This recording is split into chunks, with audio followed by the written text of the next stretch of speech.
Poisonous mushrooms inside.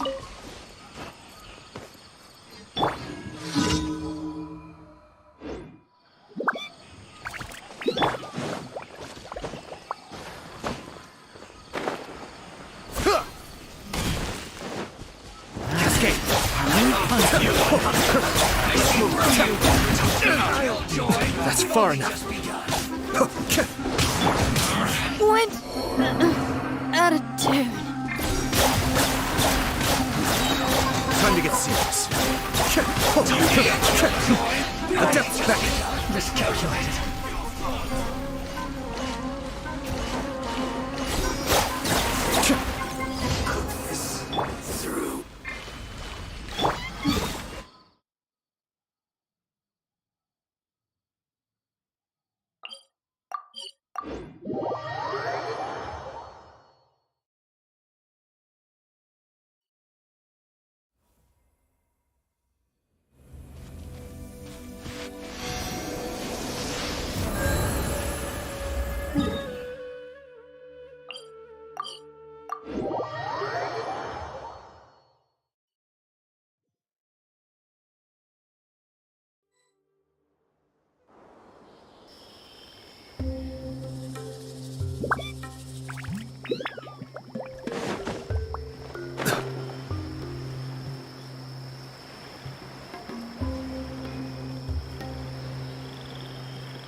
Power cord!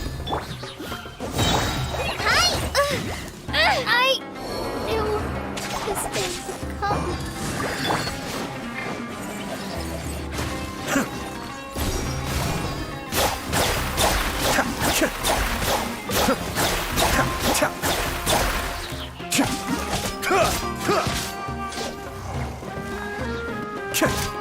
Be still.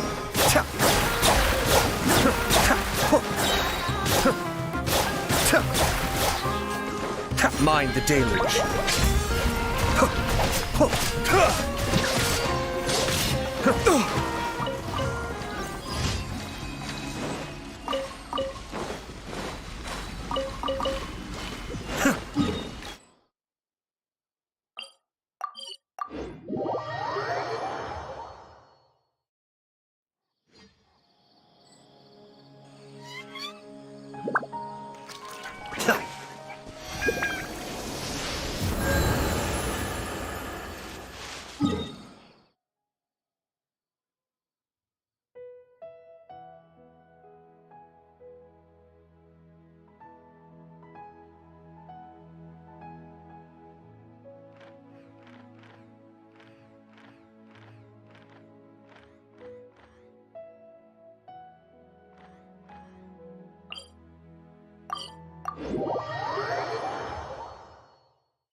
Ad Astra Abyssosque.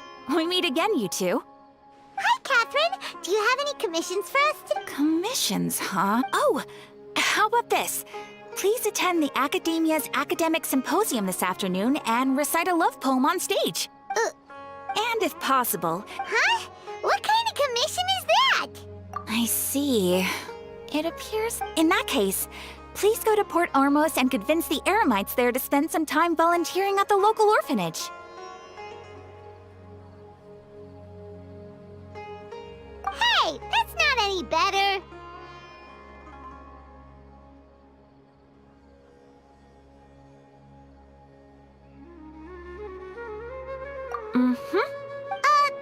Oh, the commissioner?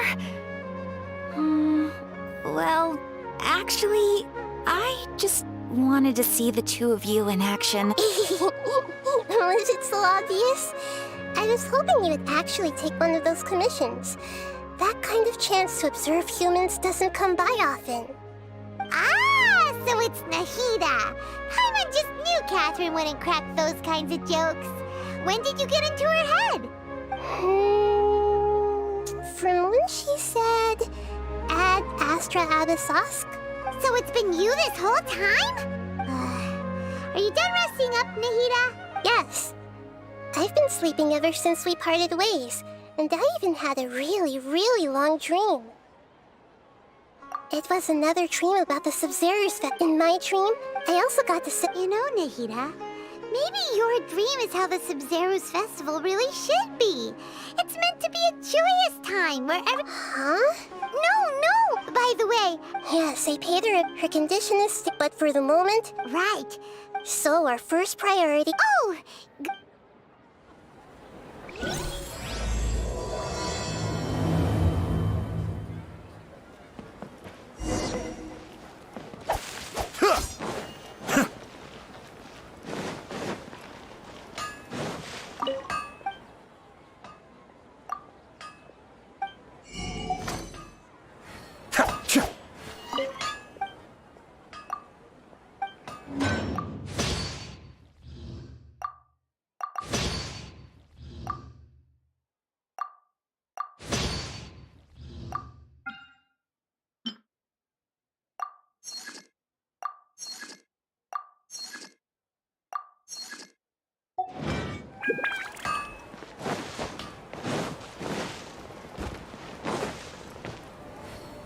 Let's continue our chat here. Okay, so actually, I've already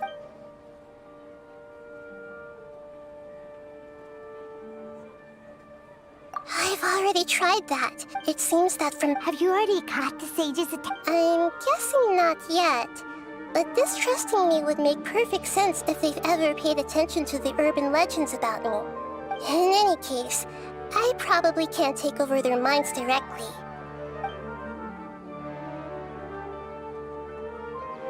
No, wait, you mean, no, doing that would... That's a good... We're in the dark after all. Every person in Sumeru City is one of the... Nahida, according to... Okay, well... I've been thinking about it, then I should find some... You're saying we should... Oh, but actually, I already have someone in mind. Do you still remember that... Sitar? We ran into her basically every time the Sub-Zero's festival repeated itself. You could even say we're old enemies by now. Paimon still remembers the smug and mean way she always spoke to Nilu. I've always liked observing all kinds of people, and Sitaria has always stood out from the crowd. She was born in... Oh, Paimon did... The name Sitar later on, soon after.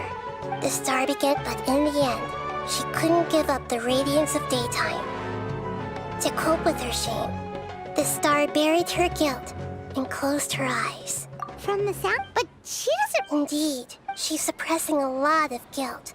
But before she realized it, she had already become the sage's accomplice. She can't deny her part in their schemes anymore. Right. That way, from my past observation tomorrow afternoon to prepare.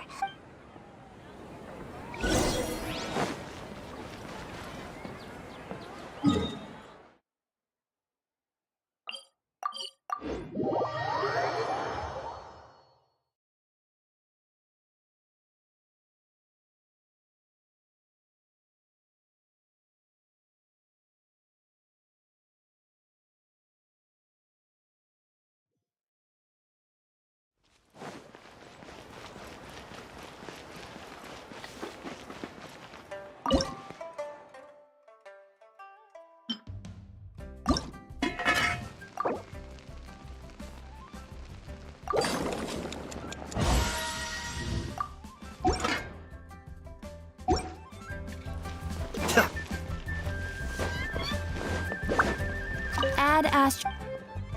Thank you for Add Astra.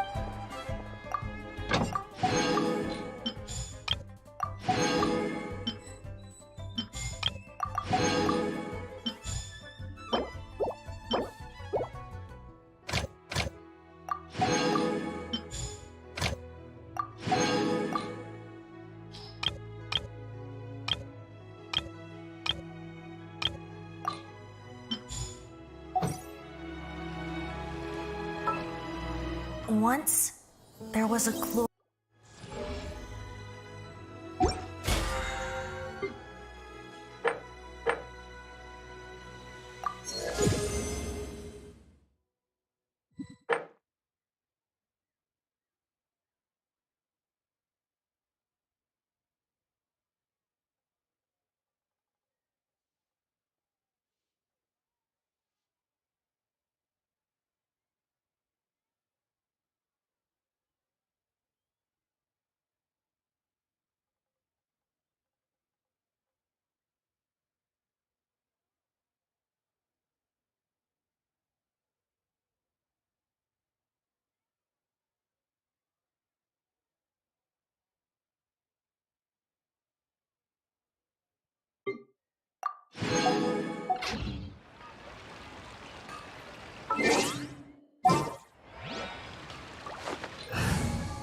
Gonna be epic!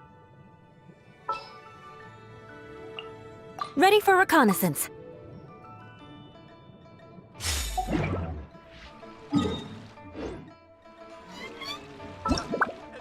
Everything's ready.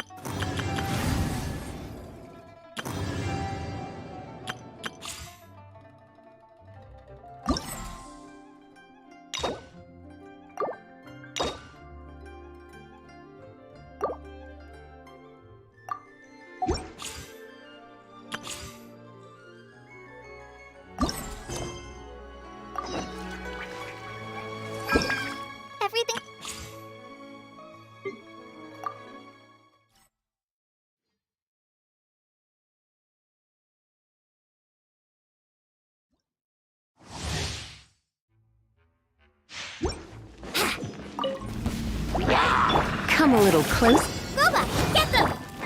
Wouldn't gliding be faster? Here we go!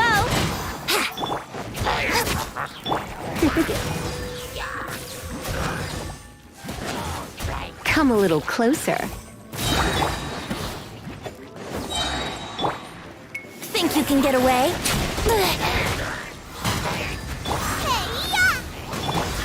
Surrender and I'll be gentle. Nice and spicy! Let's play!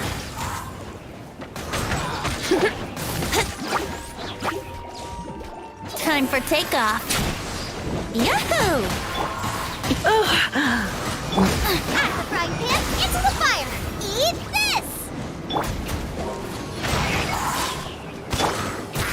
this! Try not to enjoy this too much. Think you can get away?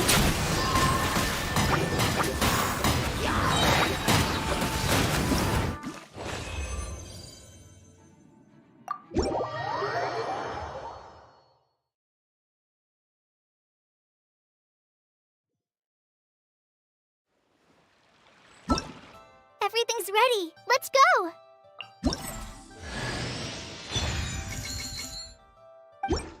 Everything's ready. Let's go!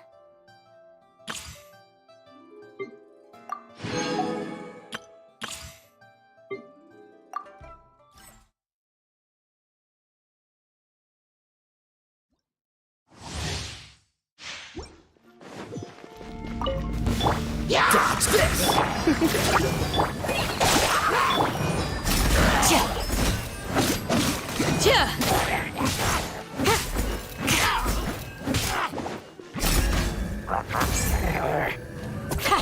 Too easy.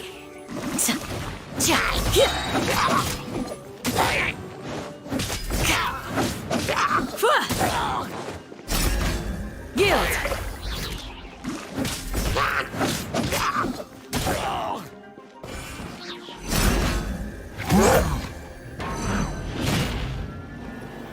You're exposed. Light this on the sun! Oh, so sorry. You're in for a little shock. Hear my prayer.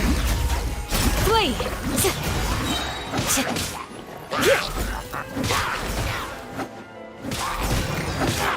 Yield.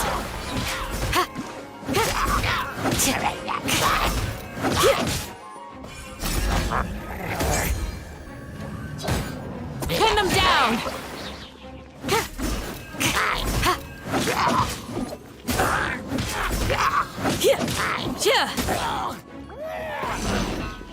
We shall prevail. You're exposed.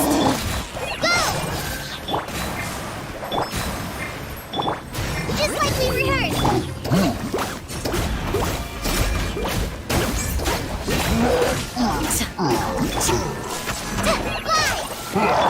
Grant us your blessing. Flee. Yield.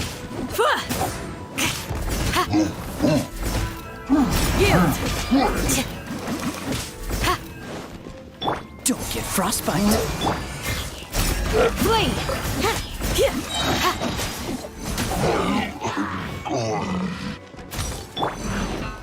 Let's spark things up. Yield. Hear my prayer. Oh, so sorry.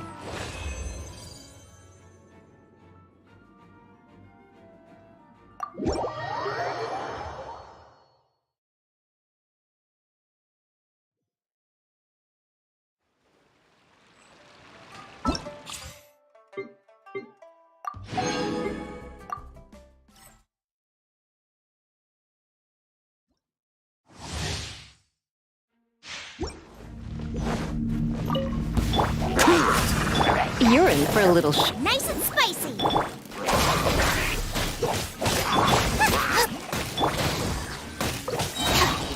I'll settle this.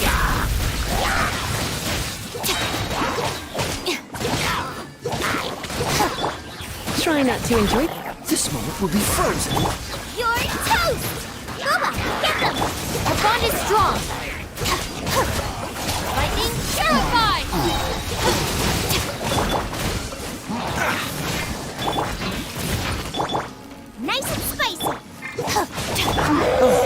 sorry.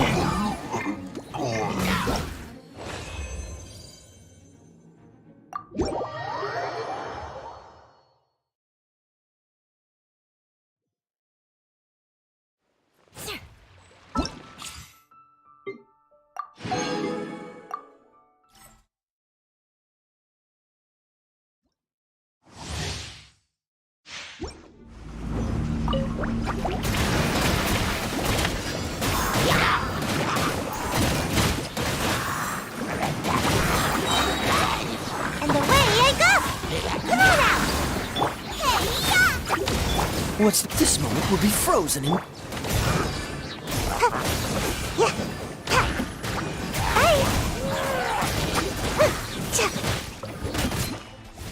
Make my... Boba, get... Freeze! Don't get frostbite. Ninjutsu!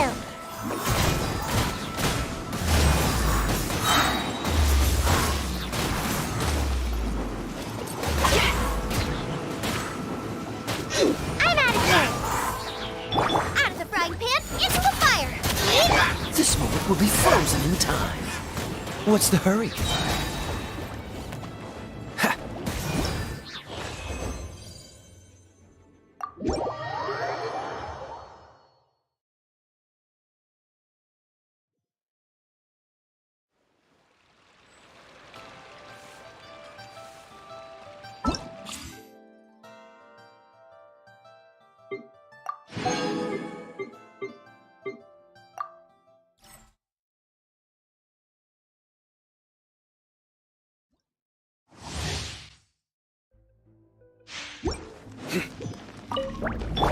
I must leave no... Let the show begin. Go! Futile!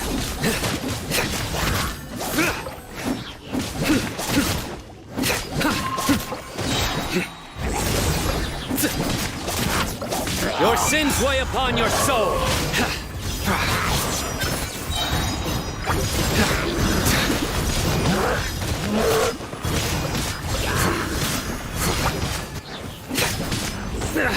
Well played. Surrender!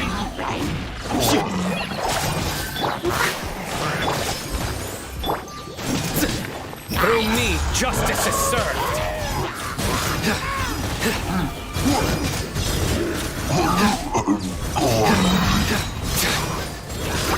Guilty!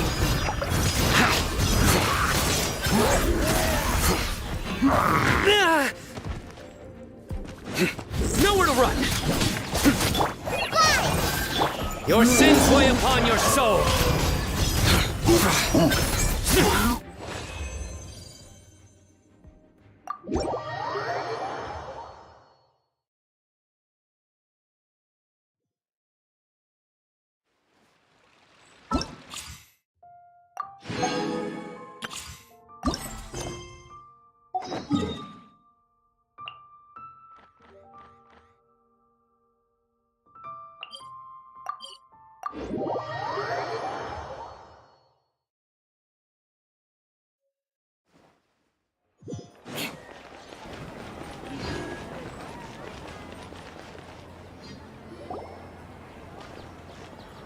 This should be Sataria's favorite fortune-telling spot.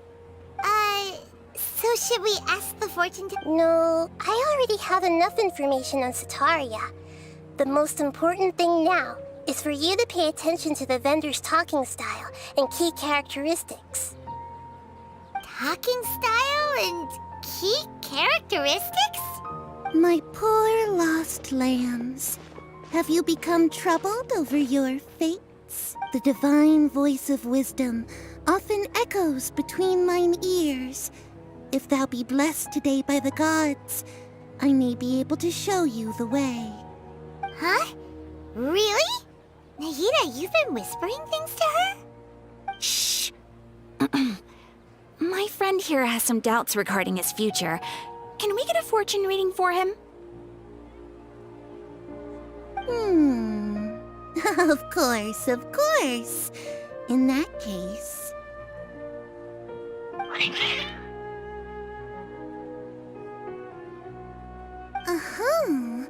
It would would seem that Harut and Marut are quite wary of you. Perhaps, at some time in the past, you have somehow offended the gods. Only mocking the god of Animo, questioning the lord of Geo's financial savviness, and brawling with the god of Electro. Do those count? Oh, nothing. Go on, pick an aspect for her to divine. Love prospect? Oh, the god, one who is fated to cross your path, will appear on... Huh? So many people will fall for you. How could that be? Harut, Marut, did you two spoil my divination? I've never read a fortune so absurd.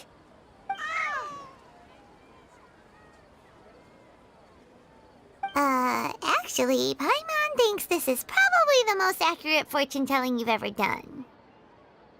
I admit that the orientation of today's celestial matrix is, suboptimal. As such, there will be no charge. Is that so? Well, that can't be helped. If you were to bring some food offerings for Harut and Marut on your next visit, perhaps they could help you reverse the wheels of fate.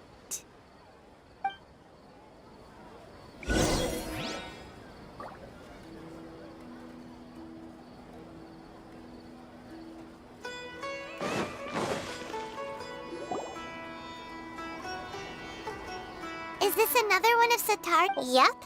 It belongs to a king. When I start talking with him, Ah, dear customers. Would you like to look at some pottery?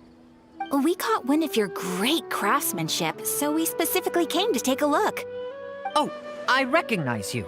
Aren't you Miss Catherine from the Adventurers Guild? Sounds like I'm in for some big business. Speaking of, where did you learn this trade? I suppose you could say it all started with my dad. He's a mason. After that, I began making... That's not. Oh, no, not... I see. I'll have someone in... No problem.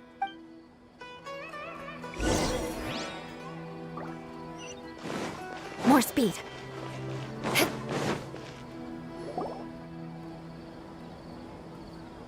this should be our final stop. Sitaria is always thinking of this restaurant when she's working at the academia, so she always comes by whenever she's out in the city. Nahida, you've really thought of everything. It's my duty to protect Samira's citizens, after all. Hi there. I feel like I've seen you down by the docks before. Huh? Sorry, I don't quite remember. If I recall, you were having a discussion with someone about shipbuilding at the time. Ah, that's right! I've always been really interested in feats of marine engineering. After all, I grew up in Liyue Harbor and spent my entire childhood staring at the ships going in and out of the port. I came to Sumeru to study, but failed to make it into the academia due to my lack of talent. But I'm still discussing all kinds of problems with different scholars, and I'm continuing to study and perform research from the restaurant's basement. I'm sure I'll get into the academia after their next round of exams. What an admirable spirit for learning. Amazing! Sure, but you'll find hardworking people wherever you go. So this restaurant has a basement as well? Huh. First I've heard of it. That's right. It's not usually open to patrons. Most of the time, employees use it for breaks or to hold private events. I see. Guess that makes sense. Well, good luck with your studies, Miss Chishan. Thank you so much. As long as I can make it into the academia as an official student, I'll be happy.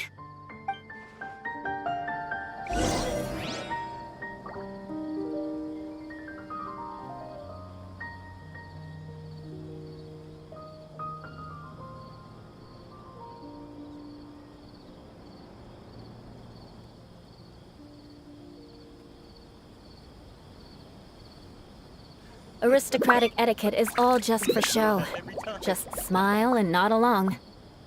I was forced to learn all of the rules by heart, but even I don't take them that seriously.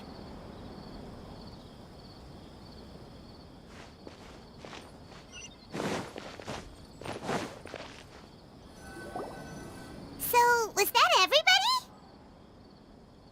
Mm-hmm. 3 familiar faces should be enough for Sataria. What's the point of all the information we've collected? Satarias, I remember that you mentioned that the Eremites in Port Ormos are all making a fuss about the upcoming resurrection of the Scarlet King. Although it's all just a boatload of nonsense, the fate of her homeland may turn out to be Sataria's soft spot. Oh, Paimon gets it now! You want to take advantage of the guilt Sataria feels about her homeland. Although she knows she should return home to help the people of the desert, all she's done is conspire with the sages.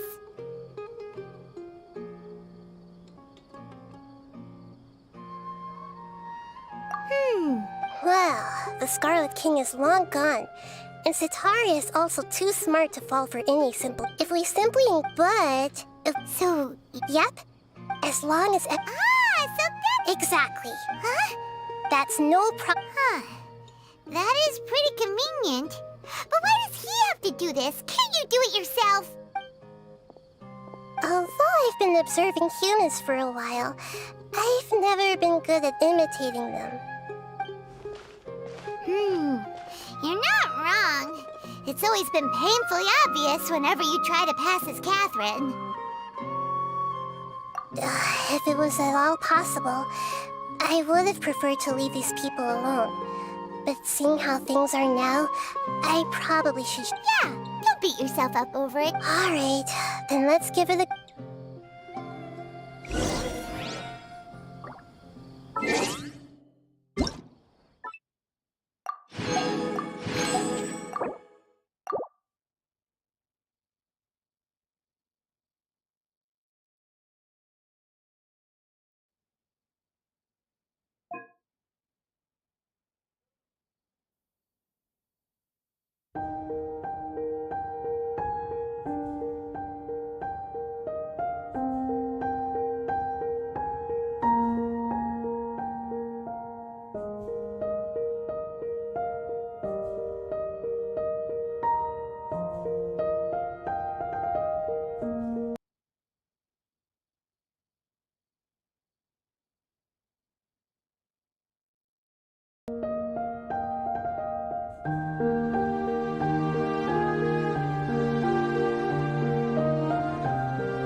Come on, traveler, let's go! The world is full of lost ballads just waiting to be rediscovered.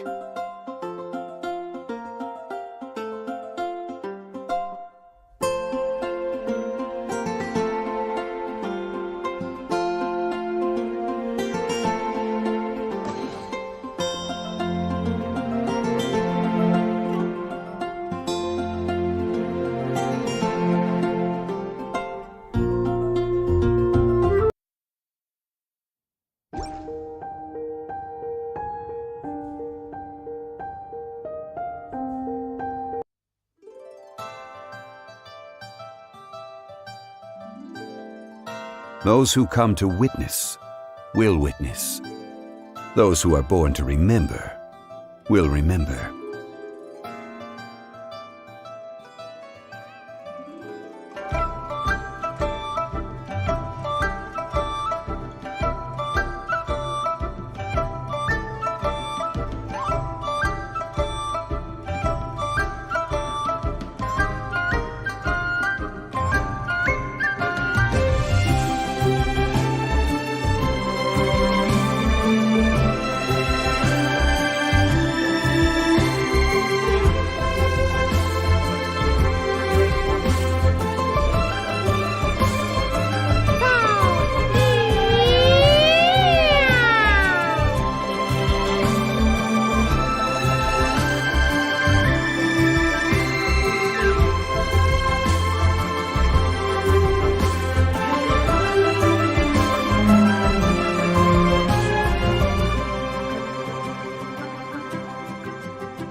The world remains constant over the centuries, but human life is like the world remains constant over the centuries. But human life is like the dew at dawn, or a bubble rising through water. Transitory.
Here she comes! Satori is here!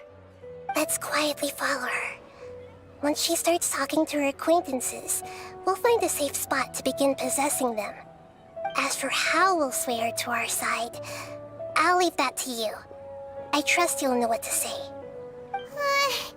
Paimon's starting to feel kinda nervous. Okay, let's go. Looks like they've already started talking. Let's find a hiding spot and get started.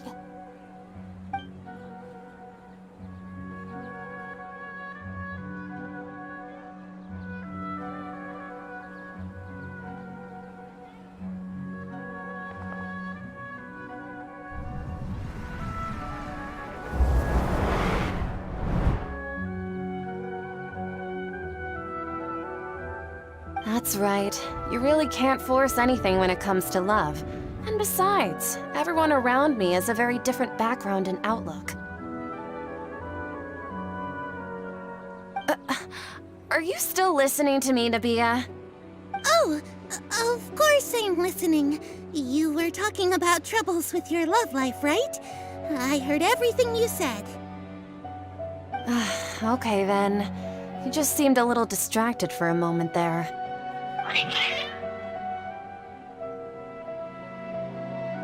Strange. Your cats seem pretty worked up. Is something wrong? I always thought they were quiet, happy kitties. Oh, what are their names again?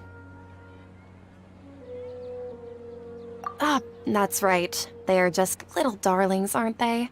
Harut and Marut. So, which fortune do you want me to read for you today? You must have come for another echo of the divine voice of wisdom.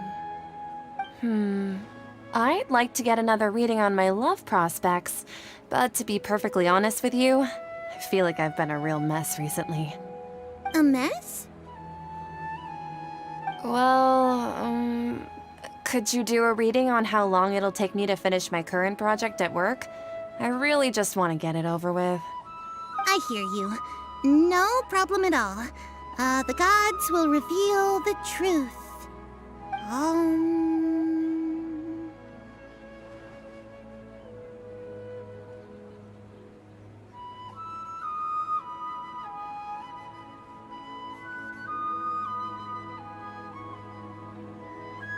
The gods are asking Sataria, why haven't you gone home? Why haven't I gone home? Do the gods really know everything I've been thinking about? Sataria, why don't you just go home? It's a demand now instead of a question. The gods seem to be truly upset. I'm sorry. I know I failed the gods. Please pass on my most sincere apologies and ask for their divine forgiveness. And if I may ask, Nabia, is there a specific god who's speaking to you right now?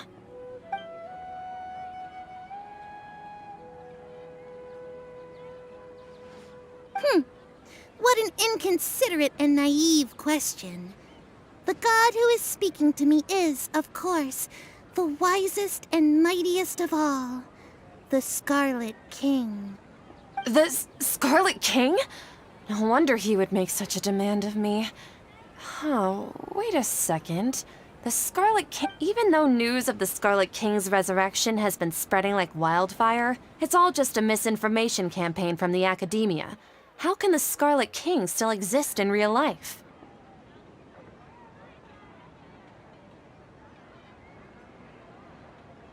What insolence!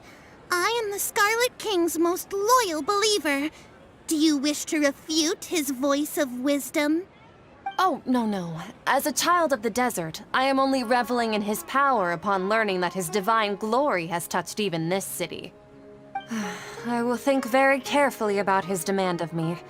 I'm sorry. I must go now. Wait!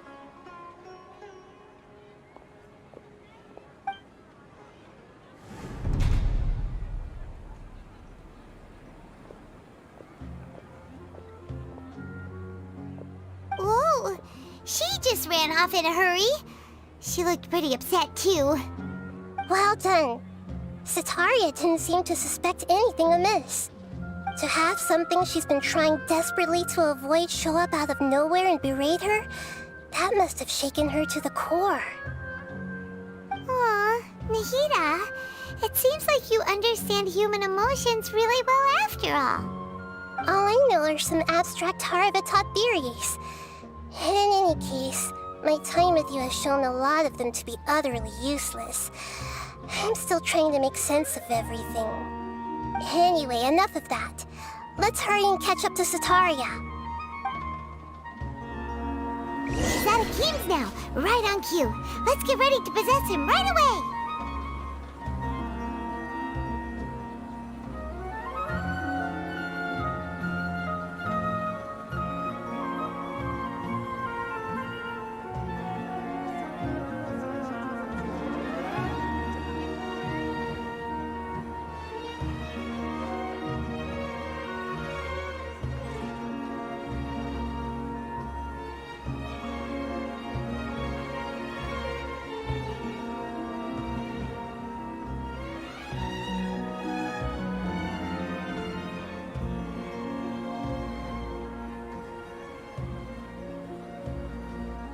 Knights and aristocrats share the same cultural heritage, but the knights had enough sense to do away with all the superfluous detail.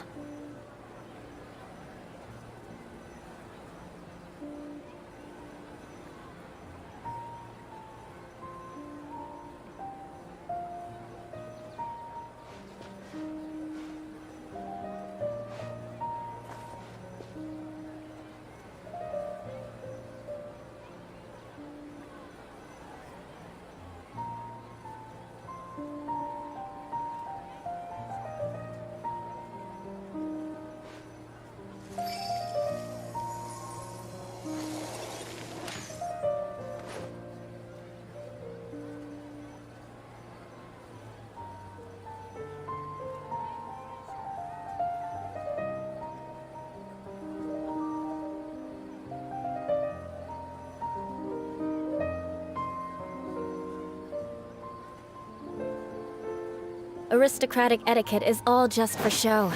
Just...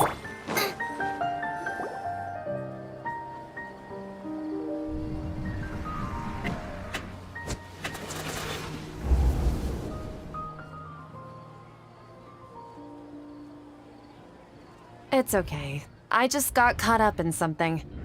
Oh, actually, didn't you ask me to help you look for work?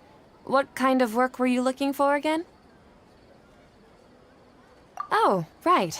Your old man. Speaking of, How's he doing? Is he feeling any better? Oh, that's good to hear. Actually, while we're talking about him, is he still living in Port Ormos? Yeah, he's been retired there for a while. If you could find the time, he has a quick temper, and has always been a devout follower of the Oh? So, who are you siding with in all of this? The Academia or the Scarlet King? I'm so jealous of you. You were born a child of the desert, yet you chose to betray the Scarlet King, and now you spend all your time with those crooks from the Academia.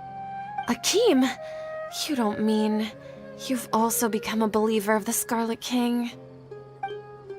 What's so strange about becoming a believer of the wise Scarlet King? In fact, aren't you the strange one? The one who still can't pick a side? Can't pick a side? Me? Whoa! Paimon had no idea you'd be so good at this. You really zeroed in on the issue and put it right in front of her. It might feel, but once everything is over...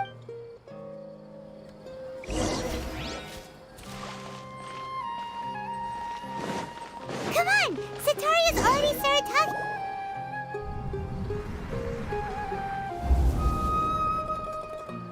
So, Shishan, have you noticed anything weird in the city lately? Like, as if someone was trying to preach to you about something? Oh, right. Speaking of strange things, I celebrated the Sub-Zerus festival so many times that I lost count. That was really weird. Wait, how could you be aware of that? That should be impossible. Nothing in the report indicated anything like that. Are you still failing to realize that the Academia's lowly tricks could never deceive all of Sumeru's citizens? Shishan, don't tell me that you've converted to the Scarlet King as well! What an absurd question. You make it sound like I should be ashamed for becoming a believer of the Scarlet King. In reality, shouldn't you be the one who is ashamed? You, who worked side by side with the Academia and treated people as nothing more than experimental subjects? Please, please stop! Even now, Sataria's still trying to run from her problem. She can no longer justify everything. Hey, she's trying to talk to the guards! This is the most important... Mercenary, please, try to remain calm, miss. Tell me what's happening in the city. Heretics are infiltrating the city, and they've already converted many residents to their side. Heretics? What kind of heresy are you talking about? The Scarlet King! Many people I know have suddenly started believing in him, but he's long dead. Miss Sataria, nothing is impossible. You know my name? The Scarlet King is immortal, and all who defy him will one day pay the price. You must face the truth, Sataria. You tread a treacherous path, and the longer you ignore it, the tighter the Academia's grasp on you will become, and the deeper you will be ensnared. Child of the Scarlet King, never forget that the desert that belongs to you lies elsewhere. What's so strange about becoming a believer of the wise Scarlet King? In fact, aren't you the strange one? The one who still can't pick a side? What an absurd question. You make it sound like I should be ashamed for becoming a believer of the Scarlet King. Sataria, why haven't you gone home?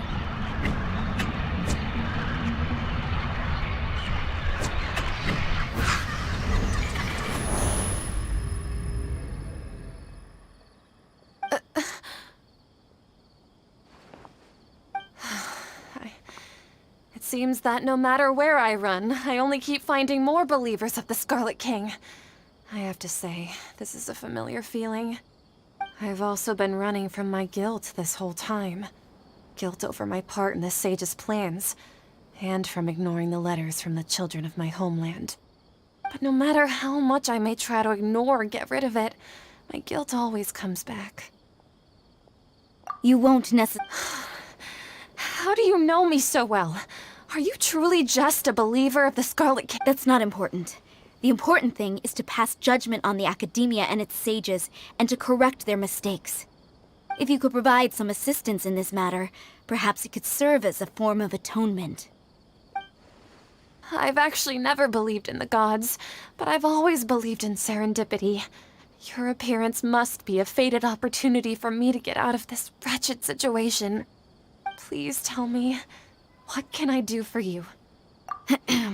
I was just one of the designers, but I know I've just been working.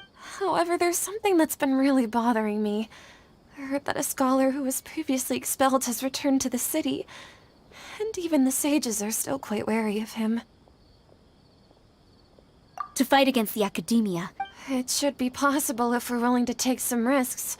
After all, I'm an assistant to the Grand Sage, and I've been working on many tasks outside of the project.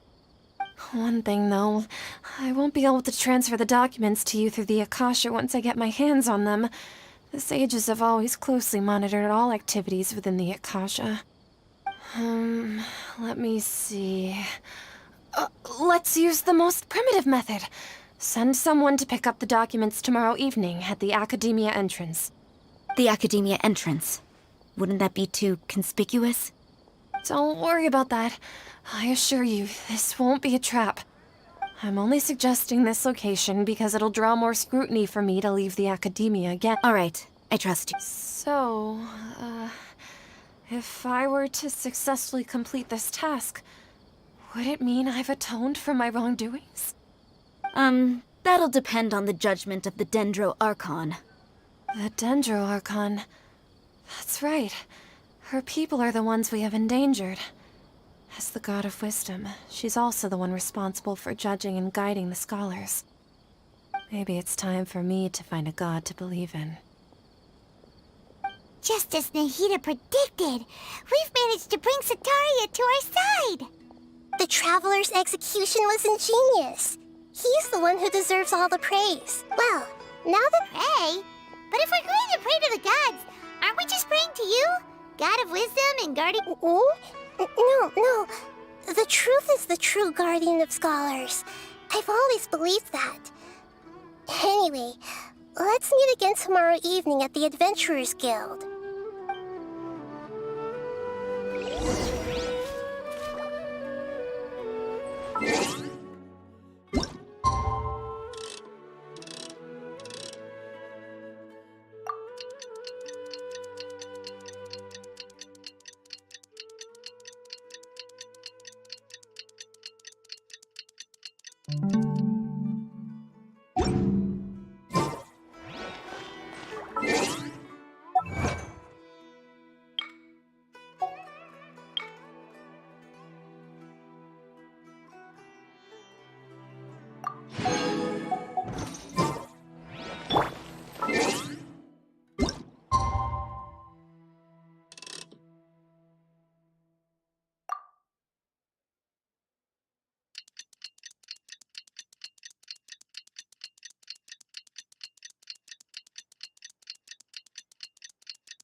That's right.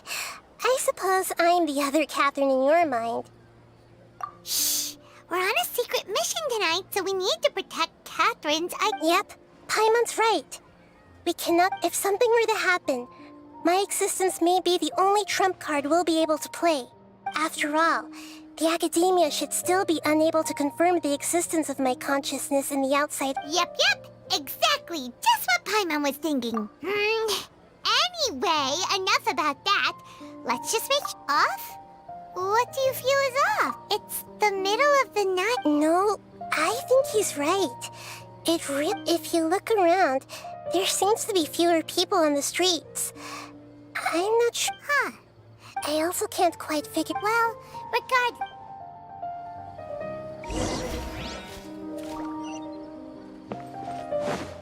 Huh. There really aren't many people out right now. Let's hope it'll be this quiet in front of the academia, and that Sataria managed to distract all the guards.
Time to scout.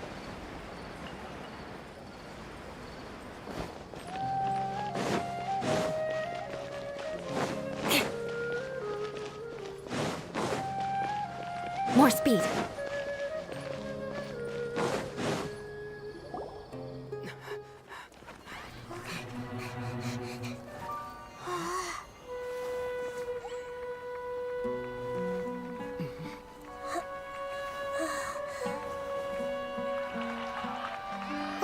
What are all these people doing here at this hour of the night? Ah, the triumphant hero returns at last. And to a rather spectacular welcome, even if I do say so myself. You're the outcast, expelled from the academia. Indeed I am. Although these days they tend to call me the Doctor.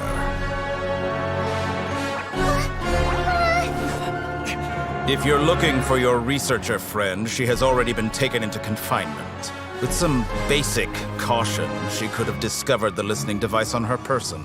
Clearly, she lacks the degree of rigor expected of a true scholar.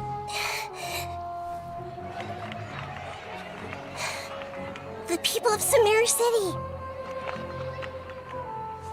What have you done to them? I simply made some minor adjustments to their Akasha terminals.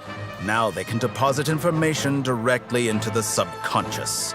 As you can see, all these lovely people now believe this traveler is a hero who has just saved the world.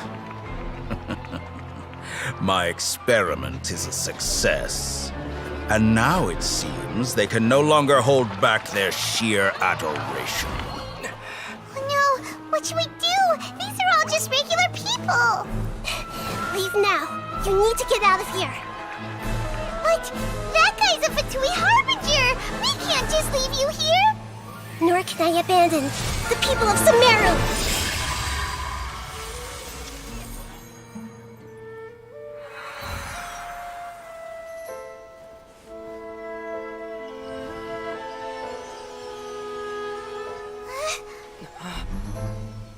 Don't worry. We'll meet again outside of the city.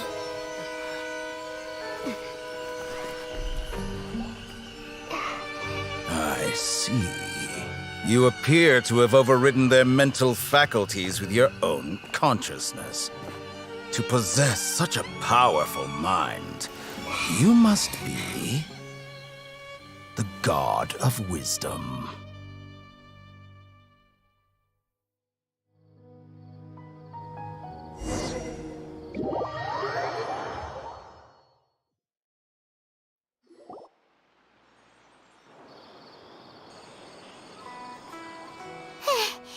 This should be far enough. Whew. Paimon needs to catch her breath first. Is Nahida going to be okay? We only made it out because of her. Paimon was a captain, and that even the sages are wary of him. Yeah, now that the doctor's in the picture, we're no longer just dealing with the academia. They're in cahoots with the Fatui. But what are the... Yeah, things would be a lot easier with Nahida's help. Nahida said we'll meet again outside of the city. But we can't just keep waiting around, right? You mean... Oh, right. Even though there's no time to...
You want to learn some Favonia's blade work? All right then, I'll teach you. Oh yes, I'll teach you all right. Mark my words.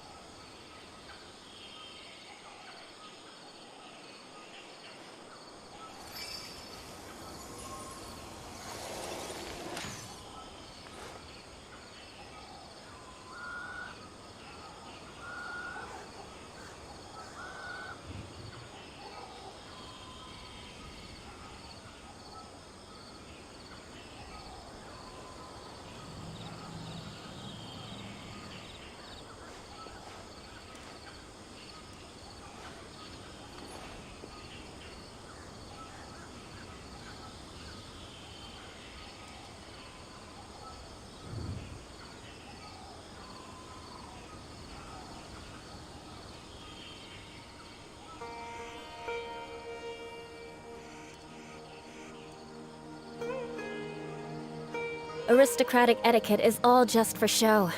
Just smile and nod along.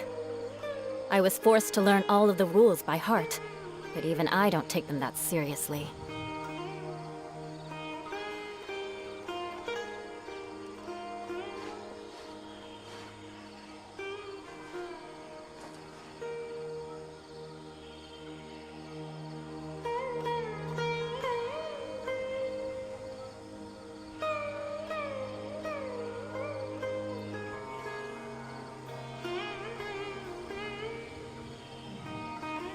Knights and aristocrats share the same cultural heritage, but the knights had enough sense to do away with all the superfluous detail.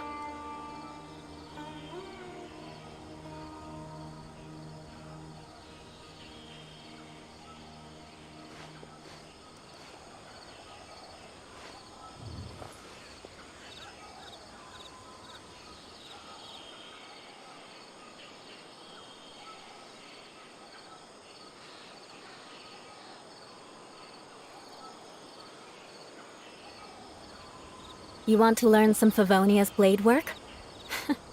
All right then, I'll teach you. Oh yes, I'll teach you all right. Mark my words.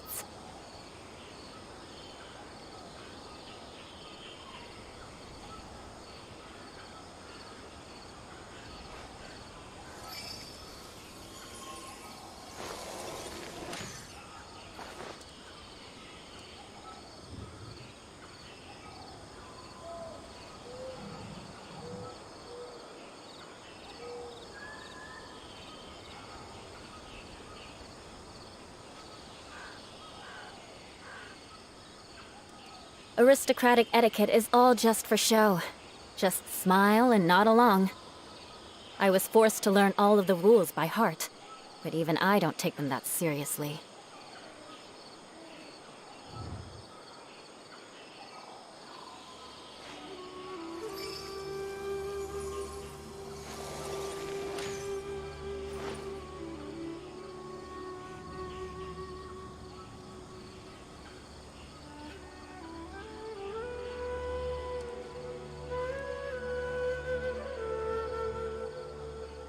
You want to learn some Favonia's blade work?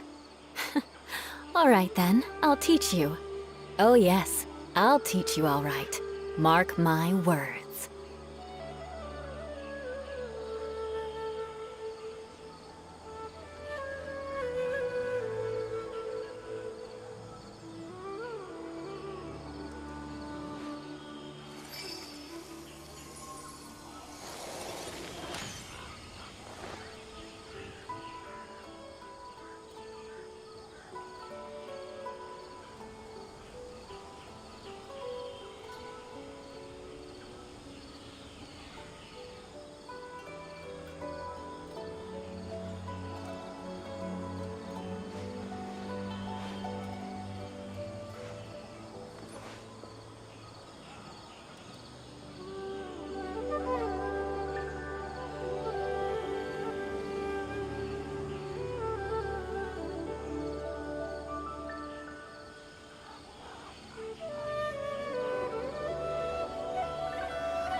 Knights and aristocrats share the same cultural heritage, but the knights had enough sense to do away with all the superfluous detail.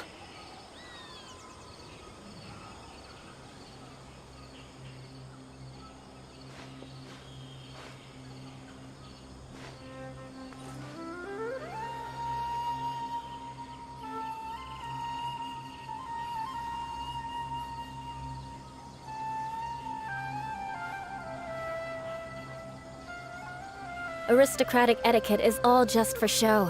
Just smile and nod along. I was forced to learn all of the rules by heart, but even I don't take them that seriously.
Knights and aristocrats share the same cultural heritage, but the knights had enough sense to do away with all the superfluous detail.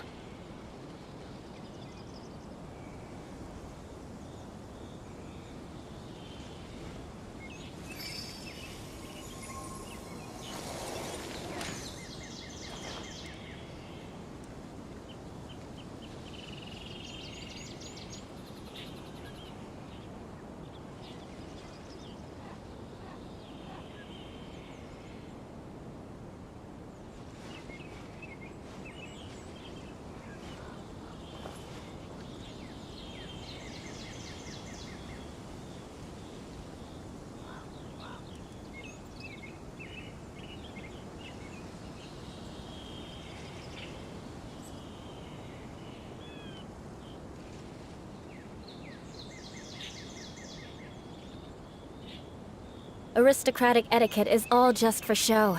Just smile and nod along. I was forced to learn all of the rules by heart, but even I don't take them that seriously.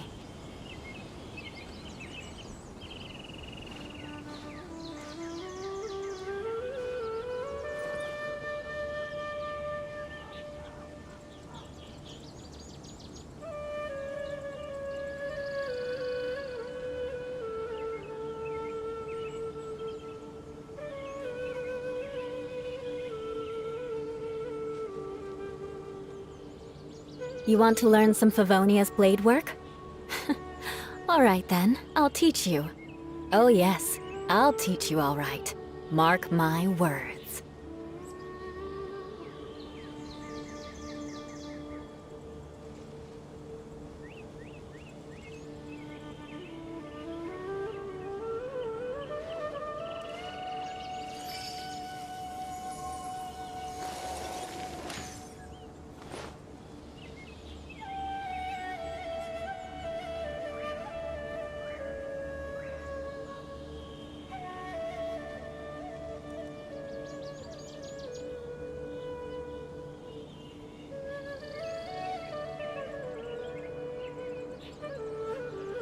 Aristocratic etiquette is all just for show. Just smile and nod along. I was forced to learn all of the rules by heart, but even I don't take them that seriously.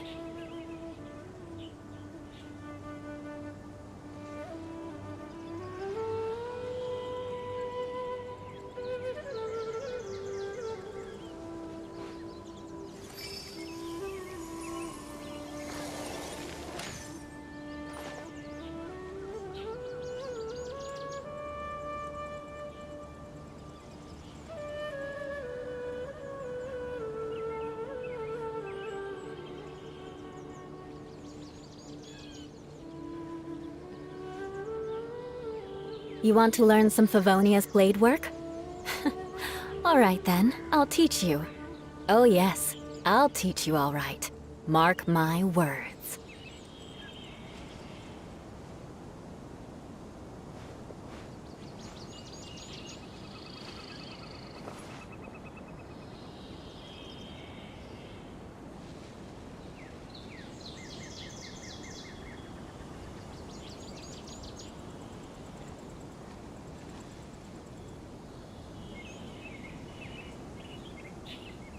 Aristocratic etiquette is all just for show.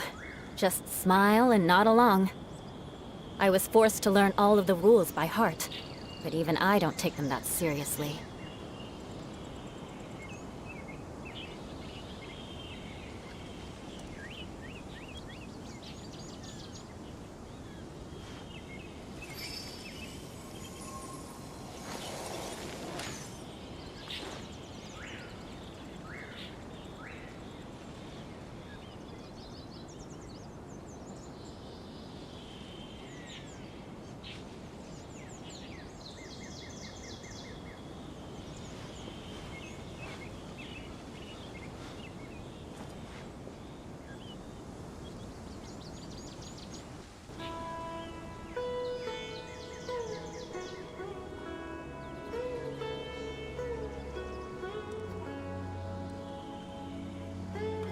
Knights and aristocrats share the same cultural heritage, but the knights had enough sense to do away with all the superfluous detail.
Aristocratic etiquette is all just for show.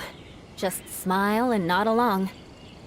I was forced to learn all of the rules by heart, but even I don't take them that seriously.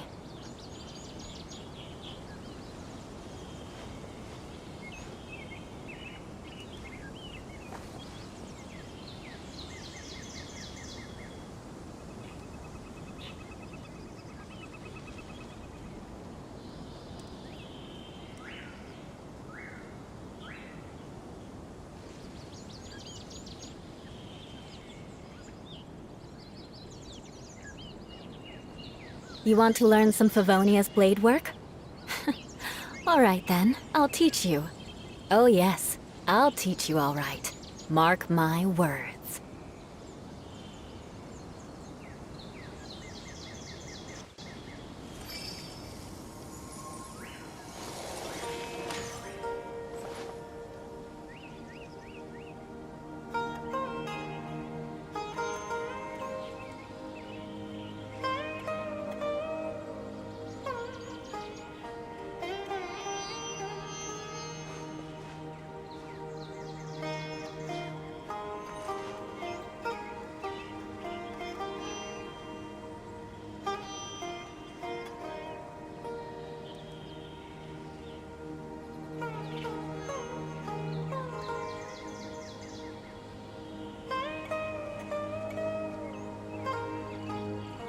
Aristocratic etiquette is all just for show. Just smile and nod along. I was forced to learn all of the rules by heart, but even I don't take them that seriously.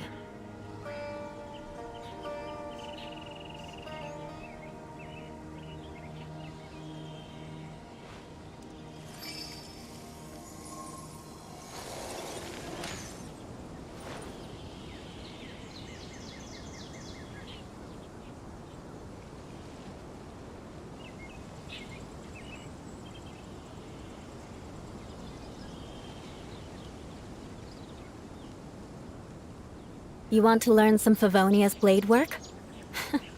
All right then, I'll teach you. Oh yes, I'll teach you all right. Mark my words.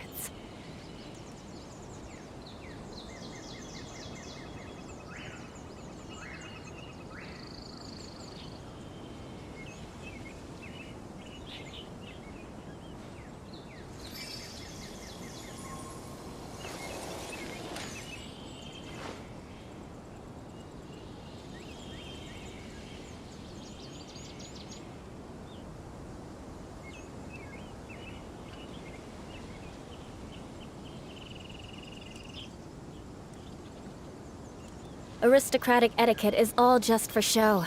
Just smile and nod along. I was forced to learn all of the rules by heart, but even I don't take them that seriously.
You want to learn some Favonia's blade work?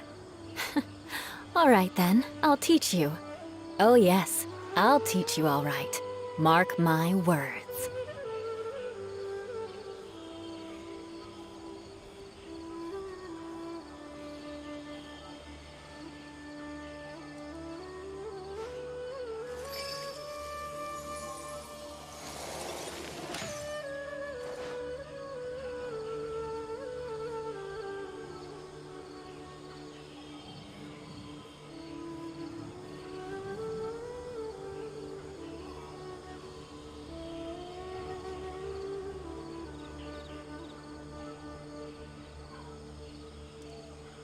Knights and aristocrats share the same cultural heritage, but the knights had enough sense to do away with all the superfluous detail.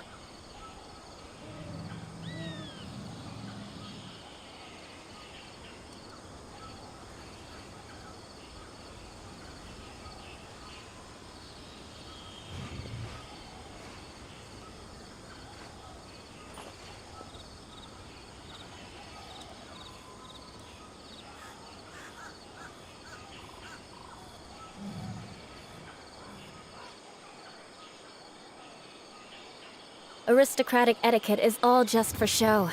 Just smile and nod along. I was forced to learn all of the rules by heart, but even I don't take them that seriously.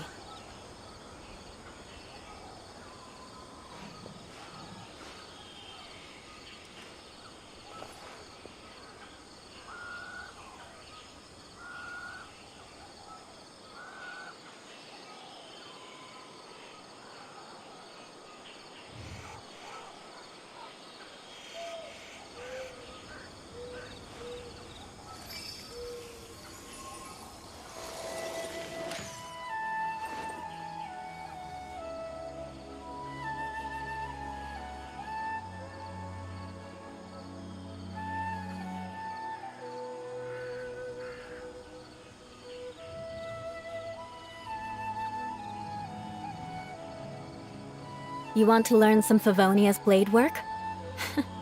All right then, I'll teach you. Oh yes, I'll teach you all right. Mark my words.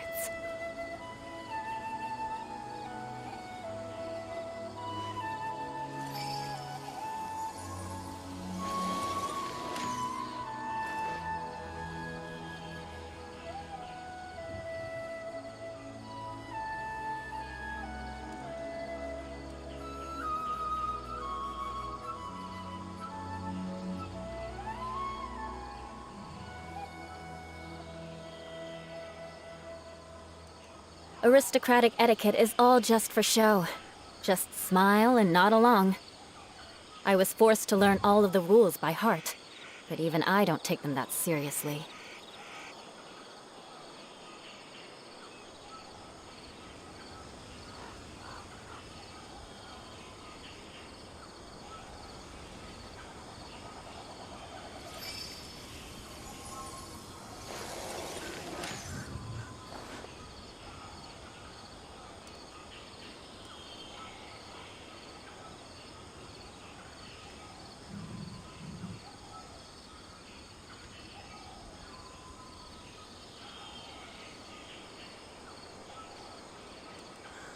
Knights and aristocrats share the same cultural heritage, but the knights had enough sense to do away with all the superfluous detail.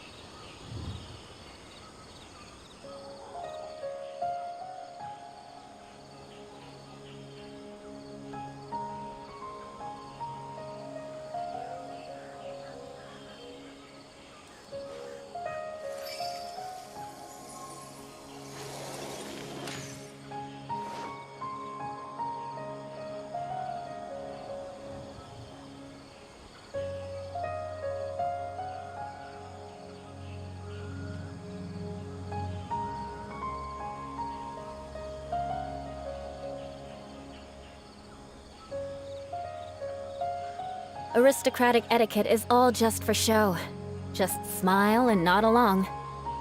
I was forced to learn all of the rules by heart, but even I don't take them that seriously.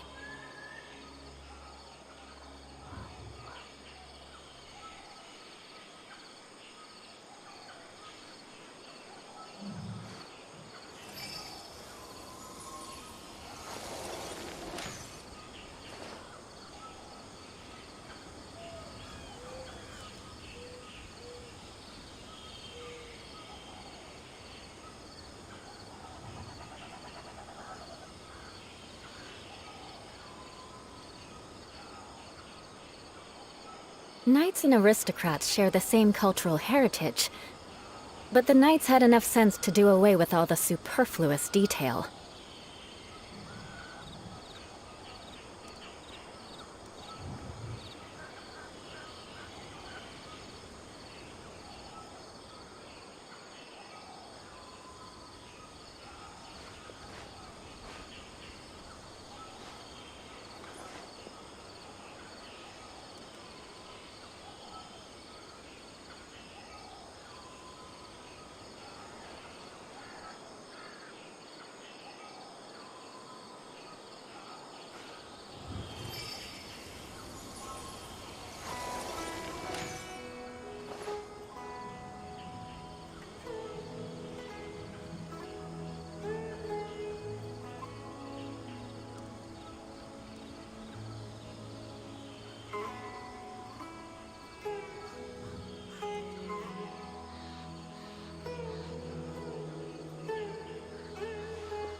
Aristocratic etiquette is all just for show. Just smile and nod along. I was forced to learn all of the rules by heart, but even I don't take them that seriously.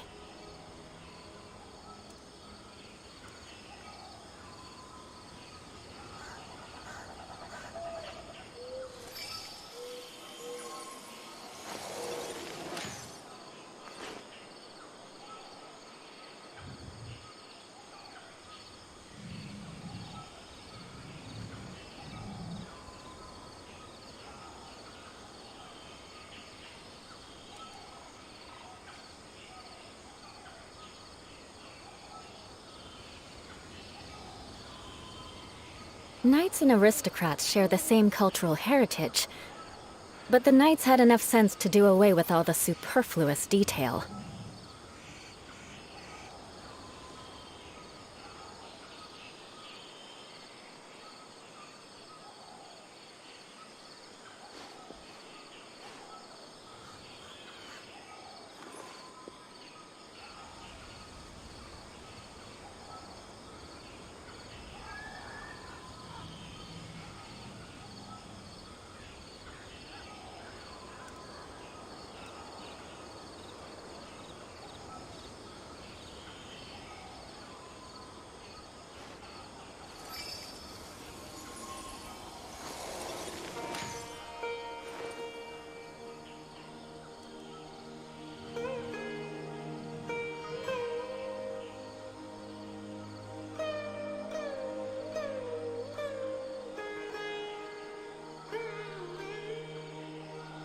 Aristocratic etiquette is all just for show. Just smile and nod along. I was forced to learn all of the rules by heart, but even I don't take them that seriously.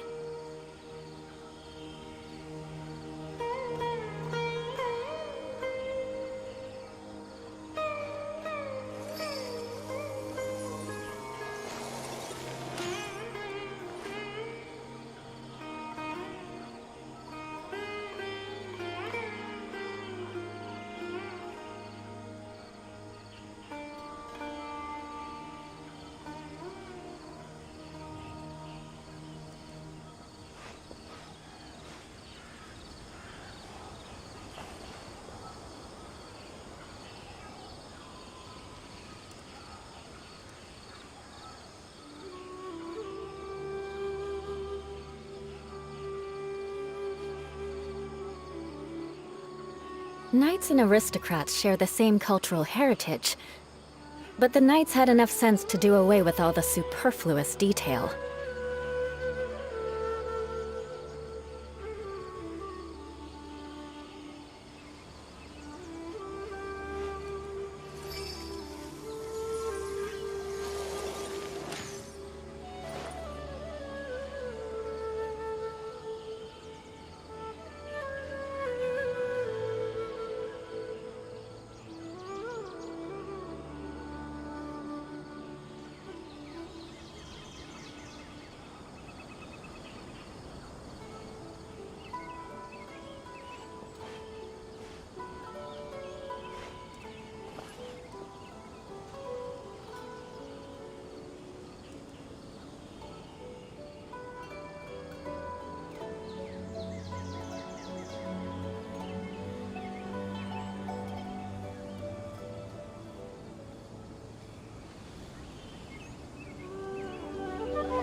Aristocratic etiquette is all just for show.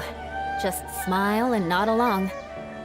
I was forced to learn all of the rules by heart, but even I don't take them that seriously.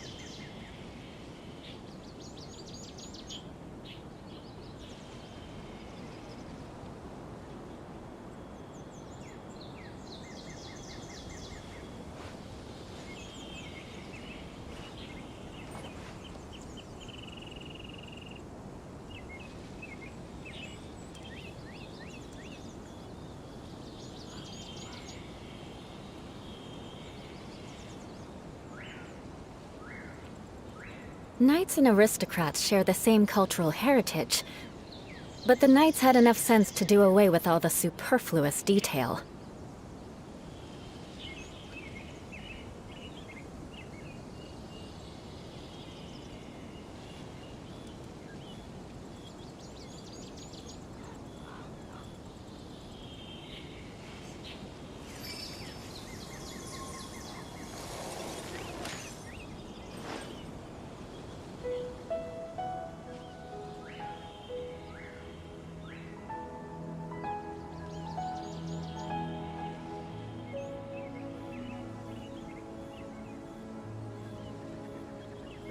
Aristocratic etiquette is all just for show. Just smile and nod along. I was forced to learn all of the rules by heart, but even I don't take them that seriously.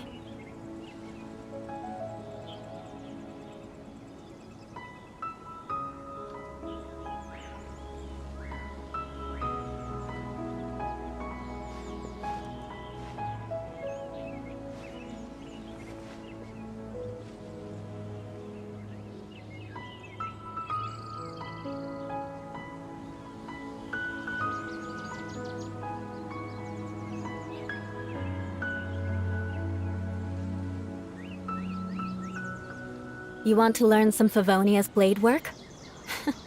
All right then, I'll teach you. Oh yes, I'll teach you all right. Mark my words.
Aristocratic etiquette is all just for show. Just smile and nod along.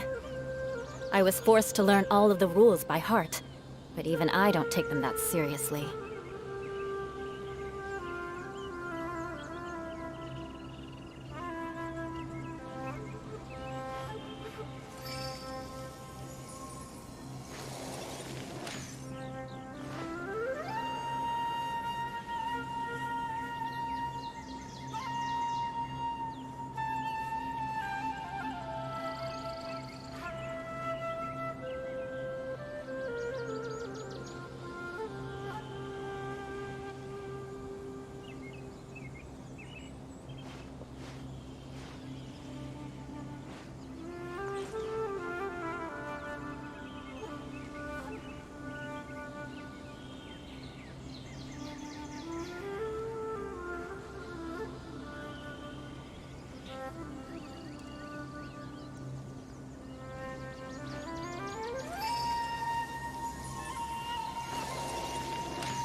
You want to learn some Favonia's blade work?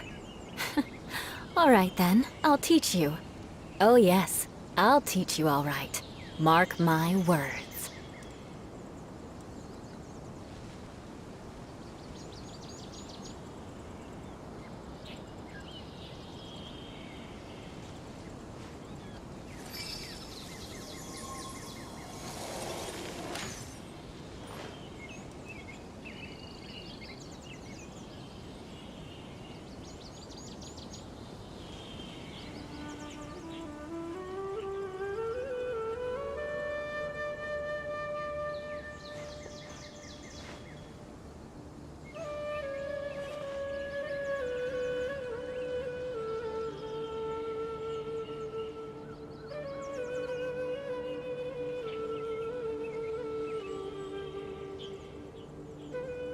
Knights and aristocrats share the same cultural heritage, but the knights had enough sense to do away with all the superfluous detail.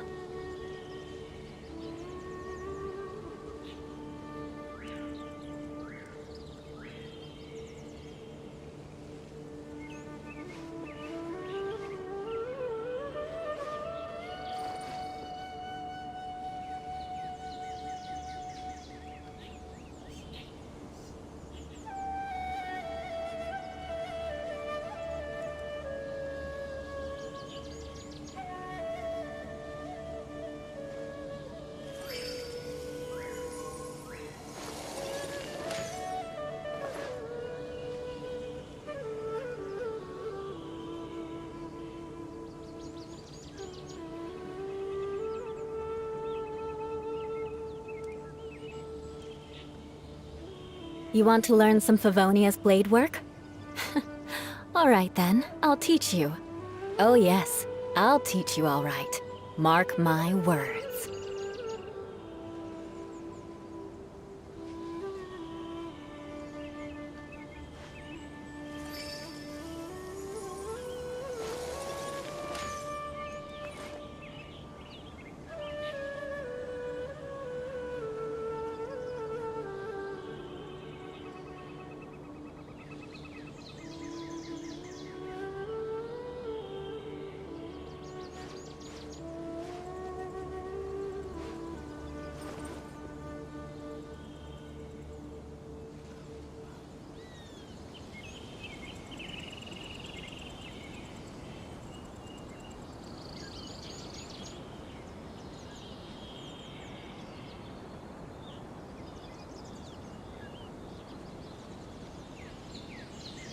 Aristocratic etiquette is all just for show. Just smile and nod along. I was forced to learn all of the rules by heart, but even I don't take them that seriously.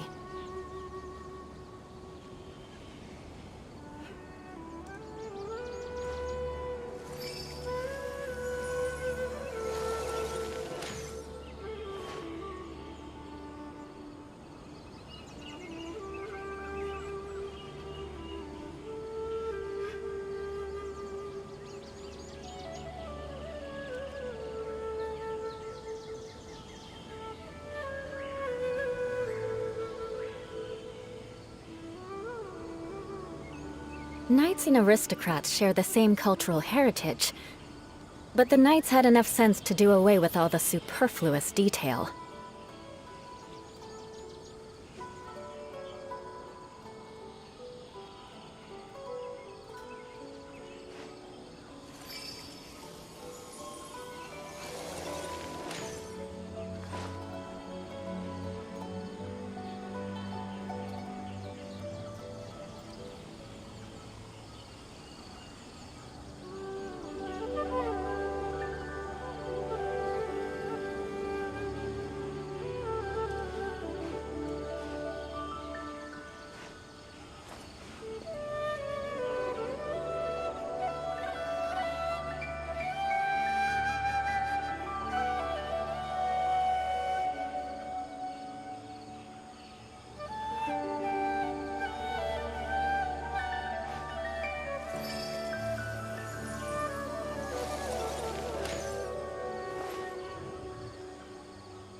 You want to learn some Favonia's blade work?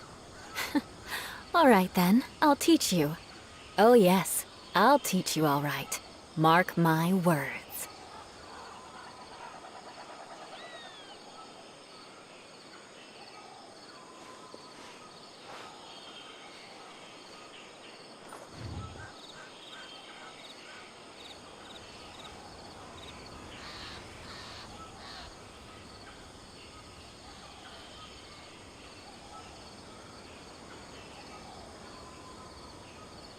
Knights and aristocrats share the same cultural heritage, but the knights had enough sense to do away with all the superfluous detail.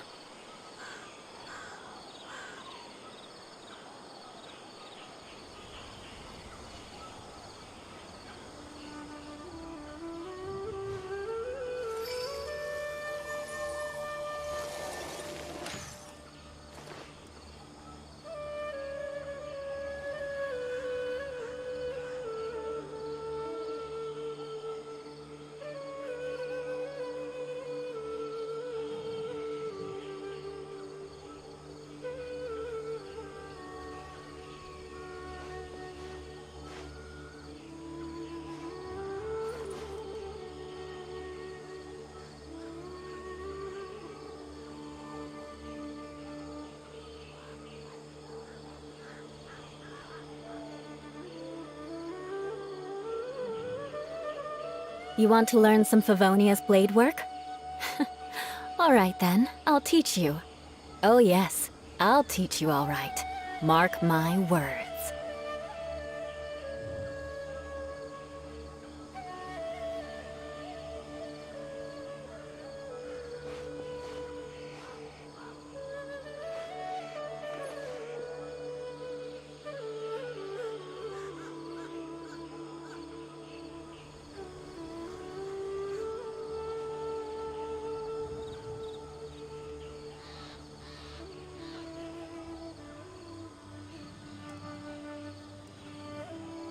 Knights and aristocrats share the same cultural heritage, but the knights had enough sense to do away with all the superfluous detail.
You want to learn some Favonia's blade work? All right then, I'll teach you. Oh yes, I'll teach you all right. Mark my words.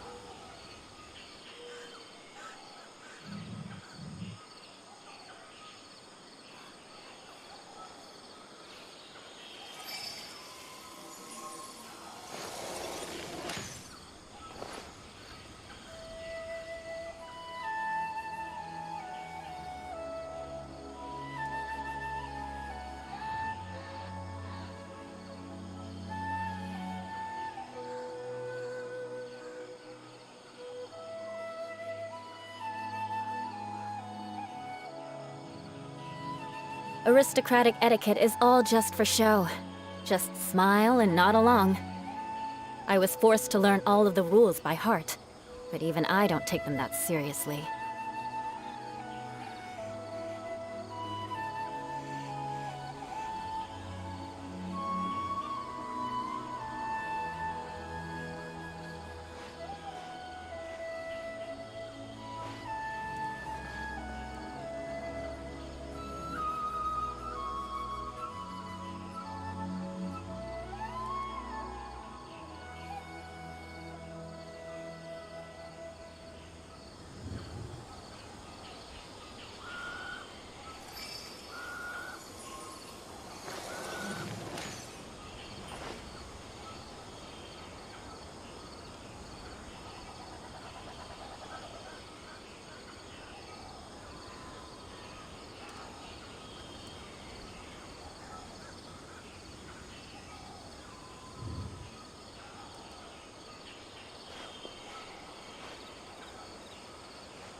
Knights and aristocrats share the same cultural heritage, but the knights had enough sense to do away with all the superfluous detail.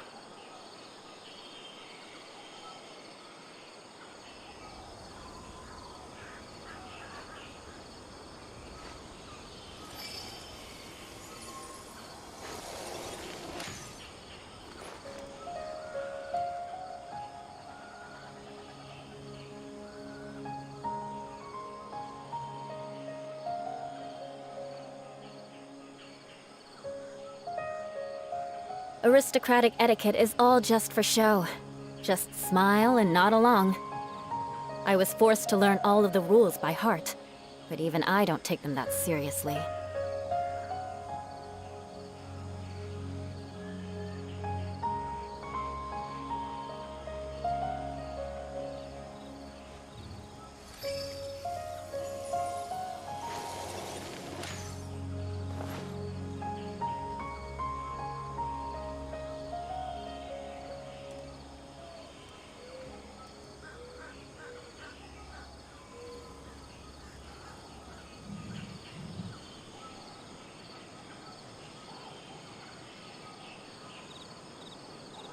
Knights and aristocrats share the same cultural heritage, but the knights had enough sense to do away with all the superfluous detail.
You want to learn some Favonia's blade work?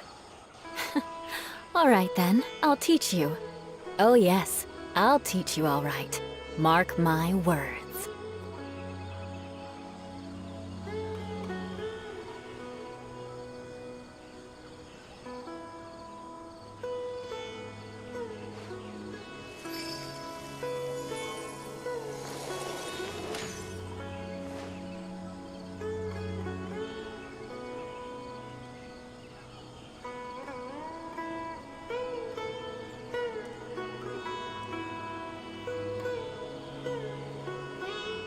Knights and aristocrats share the same cultural heritage, but the knights had enough sense to do away with all the superfluous detail.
Aristocratic etiquette is all just for show. Just smile and nod along. I was forced to learn all of the rules by heart, but even I don't take them that seriously.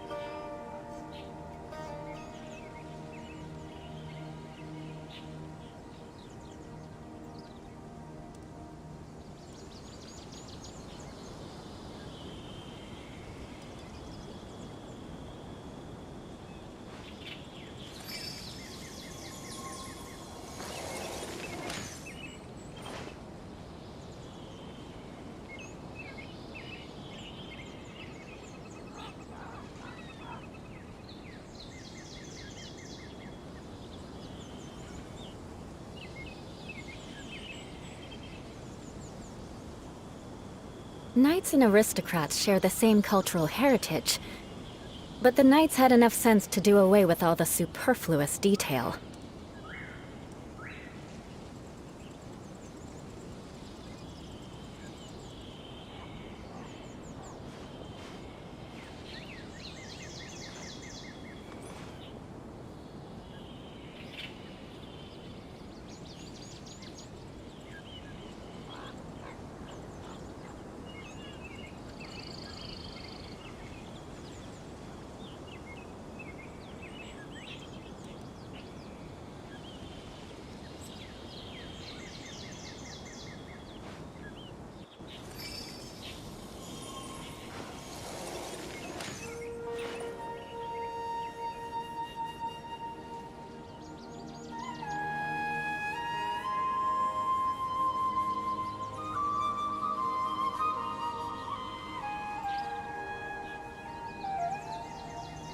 You want to learn some Favonia's blade work?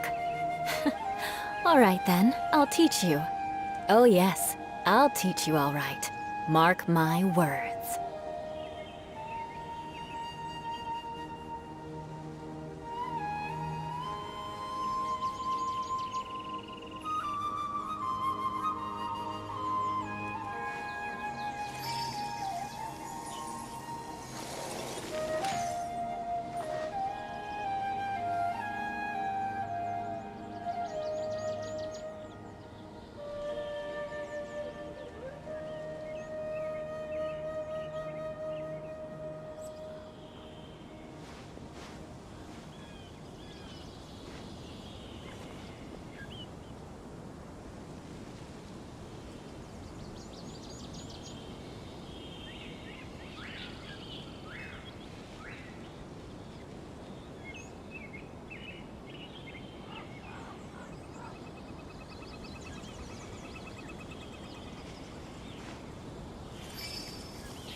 Aristocratic etiquette is all just for show. Just smile and nod along. I was forced to learn all of the rules by heart, but even I don't take them that seriously.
Knights and aristocrats share the same cultural heritage, but the knights had enough sense to do away with all the superfluous detail.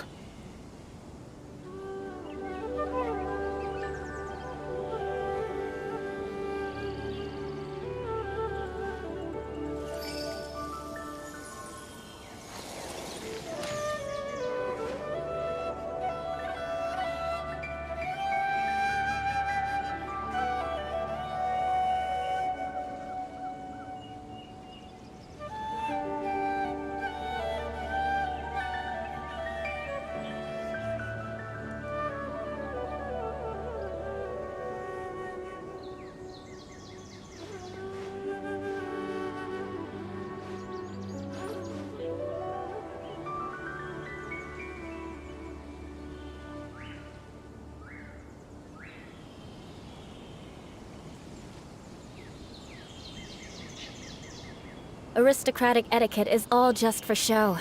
Just smile and nod along.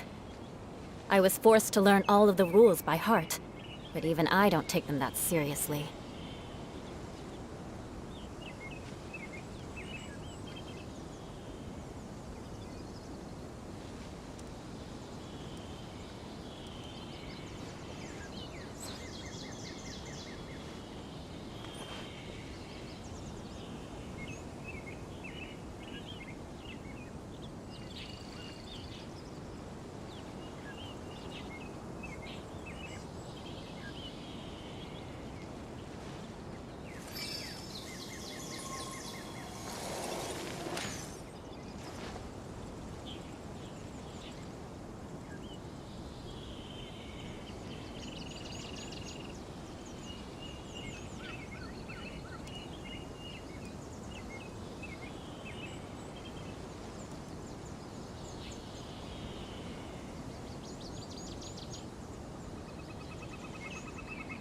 Knights and aristocrats share the same cultural heritage, but the knights had enough sense to do away with all the superfluous detail.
You want to learn some Favonia's blade work?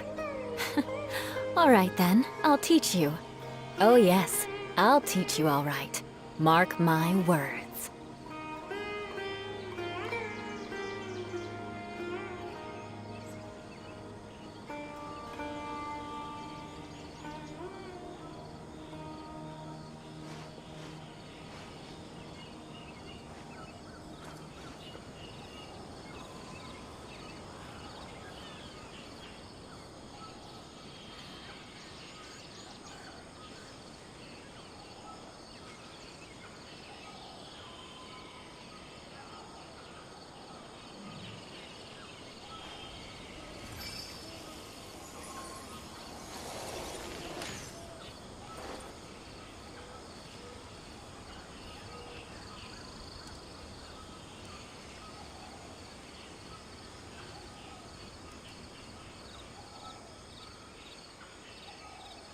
Knights and aristocrats share the same cultural heritage, but the knights had enough sense to do away with all the superfluous detail.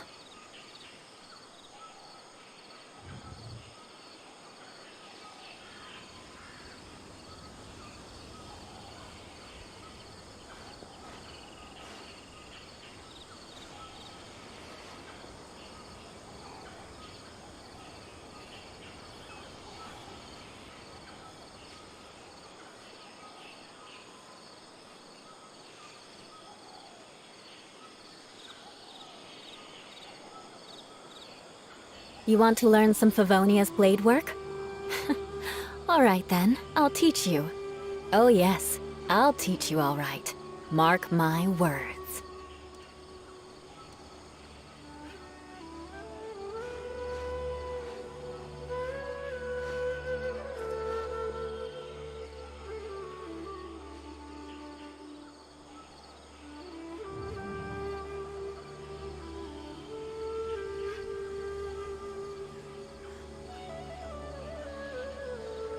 Aristocratic etiquette is all just for show. Just smile and nod along. I was forced to learn all of the rules by heart, but even I don't take them that seriously.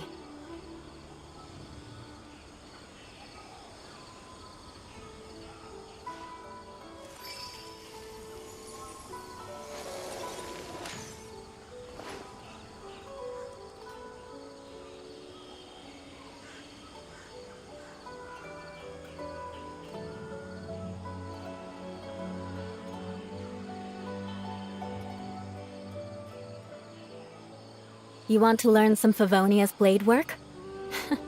All right then, I'll teach you. Oh yes, I'll teach you all right. Mark my words.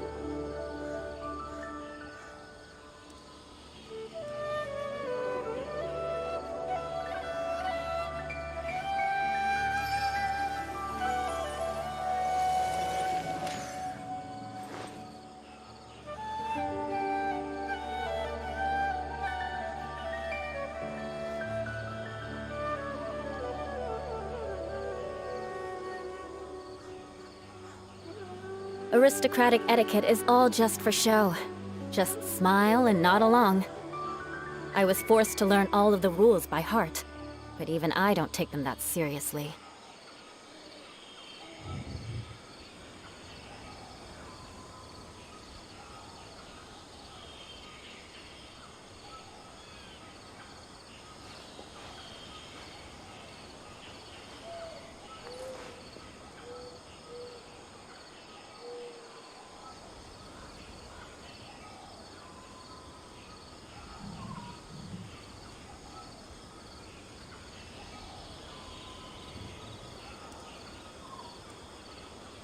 Knights and aristocrats share the same cultural heritage, but the knights had enough sense to do away with all the superfluous detail.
Aristocratic etiquette is all just for show.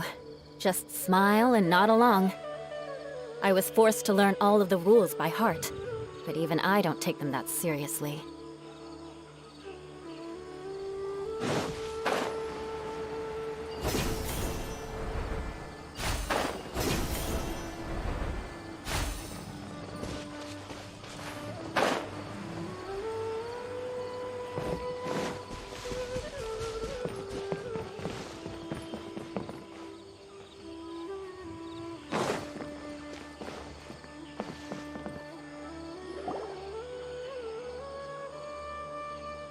This is where you've been, Tainari? That's... Shh. Keep your voice down. Tainari? Am I going and tell Tainari? What happened? Okay. You just have a Really? No can do. Oh, Hey, let me ask you something. I don't know. It's different after I got... Could it be? So that's how this whole mess happened. Anyway, Traveler, Paimon. Mr. Forest Watcher, I gave him some I told him that his symptoms for... what do we do? If memories serve a small number, they're expensive. I'll ask the caravan. All right. Contaminated region, huh? Is that why you two are also here? Yep. Doesn't seem like one. Whether you look at scale, internal conditions, or resultant effects, they're completely different. The only thing... this. All right. There's no time to...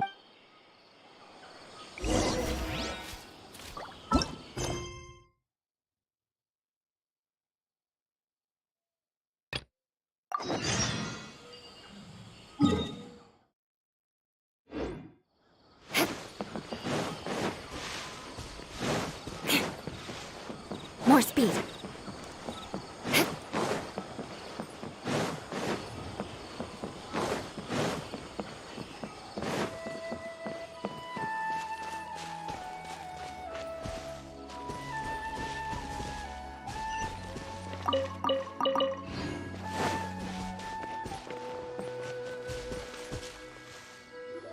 Hold it right there. A blonde-haired traveler and a floating fairy. We've got you, all right. Take a look around. Are you mercenaries from the Corps of 30? Did you come here to arrest us? Corps of 30? We are an elite brigade that The outcast? An outcast from the academia? But why wouldn't the doctor just send the Fatui after us?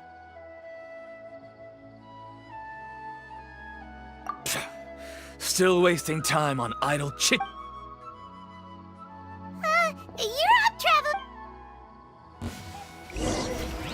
There is no escape! I'll take my... I'll take that close enough. Nice and spiced. Shine down! Beg for mercy. More speed. I'll be back. It isn't over yet. Here comes reinforcements. Now you shall perish! I'll take my...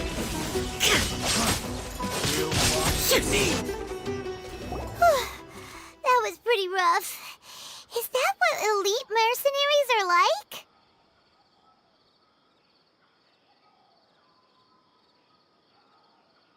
Yeah, looks like we'll have to keep our guards up. But this doctor guy seems like a pretty tough opponent. Going up against...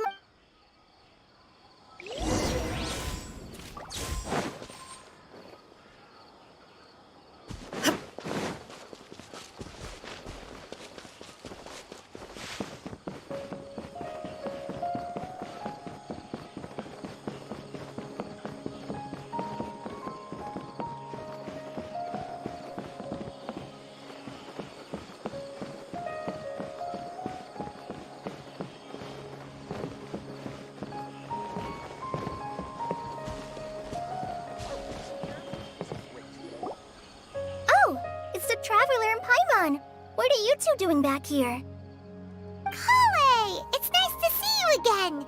Are you doing all right? To be honest, I'm not doing too well. My Elazar has been progressing at a faster rate lately. I'm finding it harder to complete more intricate tasks. As a result, Master Tainari is taking me off the patrol schedule. He will only allow me to stay here and coordinate other people's tasks. Oh, Kale. Speaking of... Oh, Master... I thought it was weird, too. Master Techno, I know that, but a research... Oh, we don't have a lot of time, so let's go look for him at Party's DI.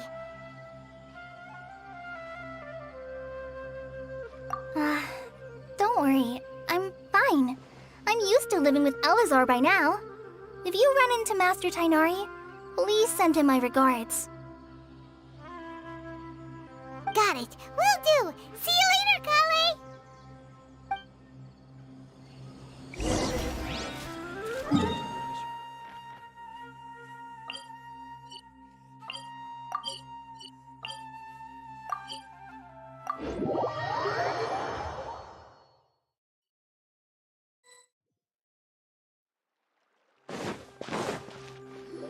Wait!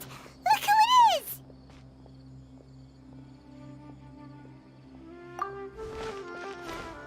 Thank goodness you're okay. We were so worried about you.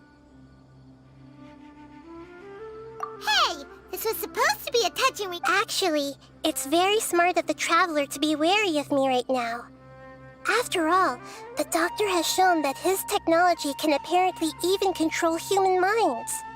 Plus, it's not like you could have known what happened after we split up and I was facing the Doctor by myself. Even a pool of stagnant water after a torrential storm can occasionally pass as a patch of sky. Paimon feels like only the real Nahida could come up with such an obscure analogy. Huh? But I wasn't trying to win your trust or anything. All I wanted was to clarify my point. Well, we understand that point now. Please, Nahida, tell us more about... When you left, instead, he did something closer to creating hallucinations. That was still within my power to fix. Luckily, I managed to finish my restorations and mind jump away from him just as he was about to I wouldn't be relieved just yet. I gave away my true identity when I restored everyone's minds, which means we've lost another one of our trump cards. Also, the Doctor is already an expert at modifying Akasha terminals. Maybe it's only a matter of time until he captures my consciousness inside the Akasha. Would that mean you'd no longer be able to jump between minds? Then, how do we stop him? Ugh, it feels like he's toying with us. What a nasty piece of work. Plus, the Doctor's... We shouldn't give up hope. Actually, Yes, I have. I can see the Traveler's elemental energy, so I deduced your destination by looking at the direction you were moving in. You didn't come here for sightseeing, right? We're looking for a scholar we know. His name is... Okay, let's just hope we won't get him into trouble.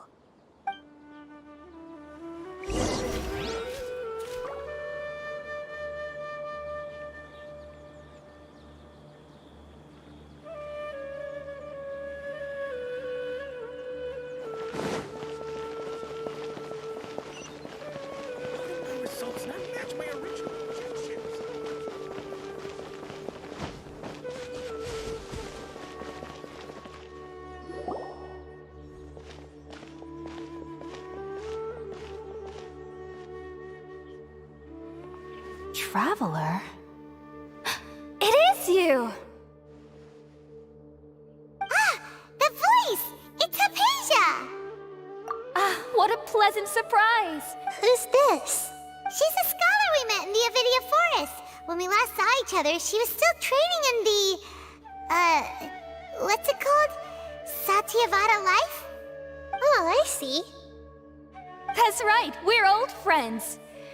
You've come at just the right time.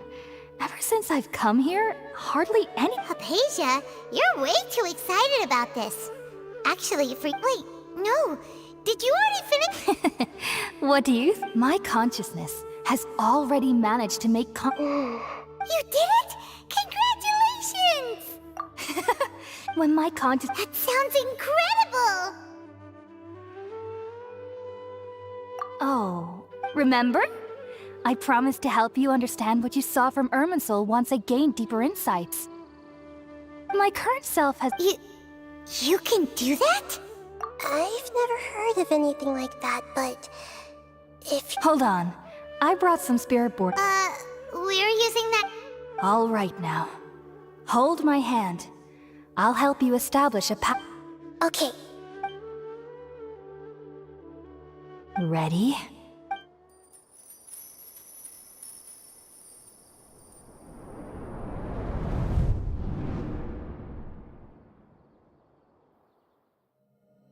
It took 3 betrayals for me to finally understand. The world is just an elaborate tapestry of lies. My fury will never be quelled. The first to betray me was a god. My creator. My mother. Valuing strength above all, she saw no worth in me and I was discarded. The second was a human.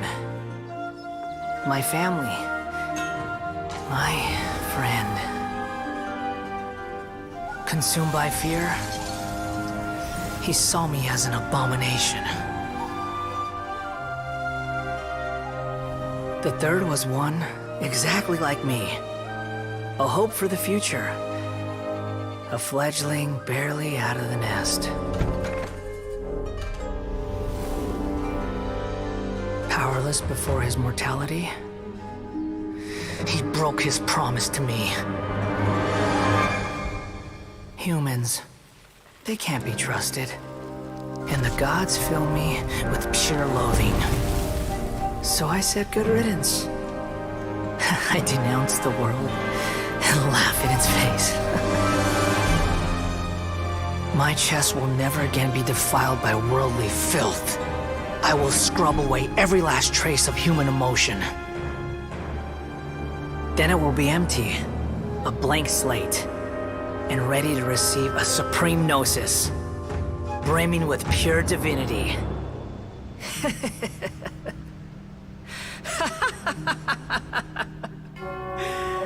There is no need to fear. The pain will be brief. Your era is coming to an end.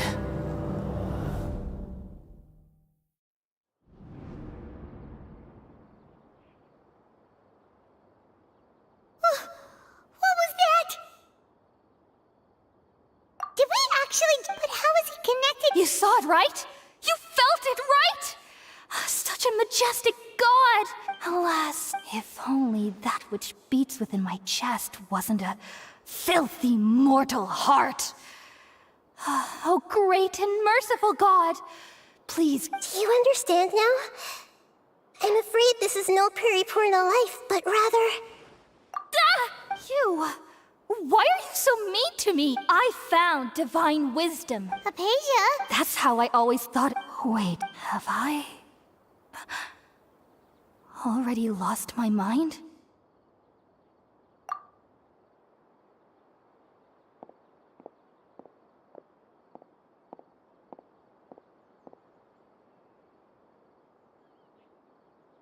Wait, something...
Okay, we finally lost him.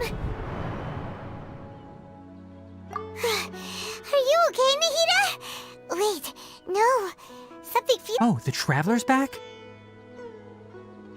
Nahida was after that. Kainari heard the commotion and came over. He helped us defeat the mercenaries and then he ran with us all the way here. What?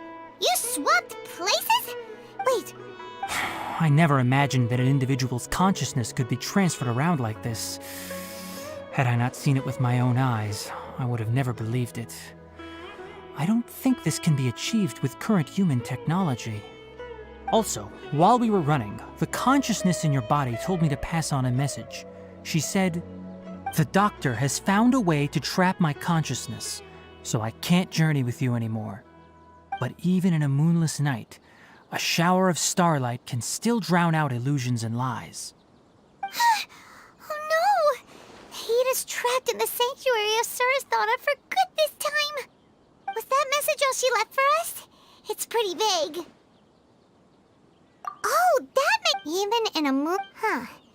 Paimon knows the moon illusions and lies are from that alchemical divination at the Sub-Zero's festival. Didn't Nahida use a starlight analogy before? It had something to do with Sataria. Oh, but she... Paimon. You... That's all right. I've spent some... Thank you, Taina. Ah, that. While I was indeed invited to join that project, the sages were always All I know is that that project has something to do with the restoration of Irminsul. Huh? Did you see something when you were in Nahida's body? What? Do you have any evidence?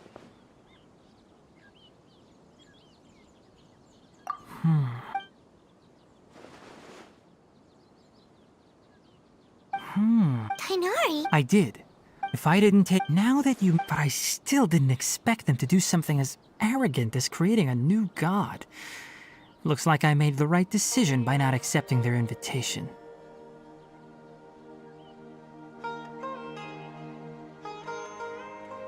The doctor, from your description, but then...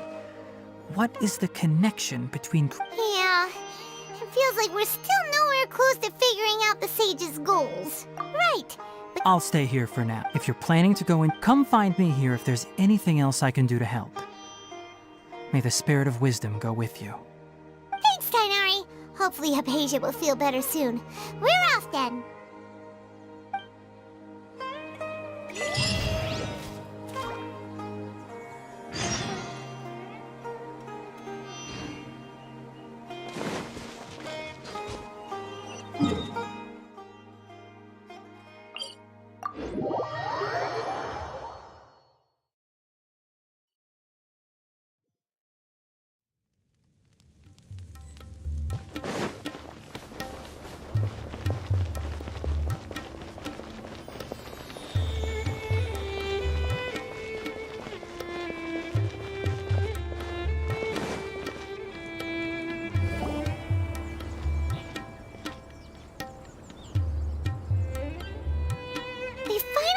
To Caravan Reebok.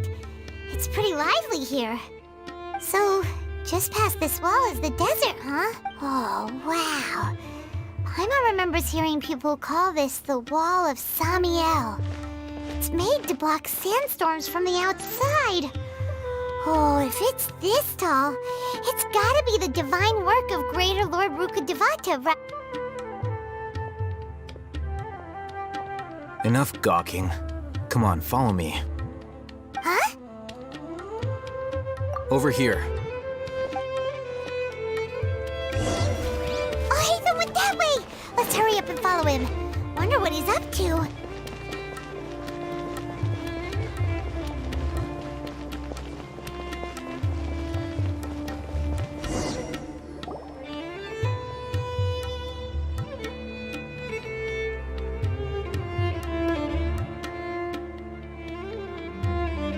What the... Where did he go? How did we lose him? They were... More Aramite mercenaries? How are they... You were too careless. You should have noticed those hopeless amateurs trailing you a long time ago.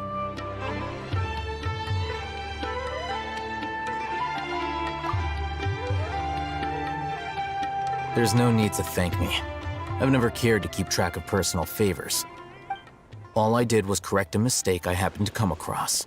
It's a habit I... You really gave Paimon a scare, Al-Hatham. We never thought we'd run into you. Last time we met at Port Ormos, didn't you say you were going back to the Academia? Oh, so you've already landed yourselves on the Academia's hit list. I can't say that I didn't expect it. However, had I wished to turn you over to the Academia, don't you think you'd already be the Eremites' honored guests by now? Oh, right. You do have a point. I have no interest in running errands for that project. As a scholar, I've always belonged... And these days... not quite. To tell you the truth, I'm still investigating the divine... Everyone says the caps... Which brings me back to you, and why you're so interesting. The leader of Ain al-Ahmar used the divine knowledge capsule right in front of you. And upon seeing him, your expression became perplexed, and you were lost in thought for quite some time. To have that kind of reaction, I think you must have realized something. Are you interested at all in sharing what you've been hiding? Haytham, you really have a ridiculous eye for detail. What kind of person even notices or remembers stuff like that? But that does prove you do have some undisclosed information about the Divine Knowledge Capsule. No matter. Rather than simply learning the answers from you, I'd still prefer to investigate on my own. Speaking of, you two are— That's right! We have— Then I'd suggest starting with Aru Village. It's the largest settlement— It's always better—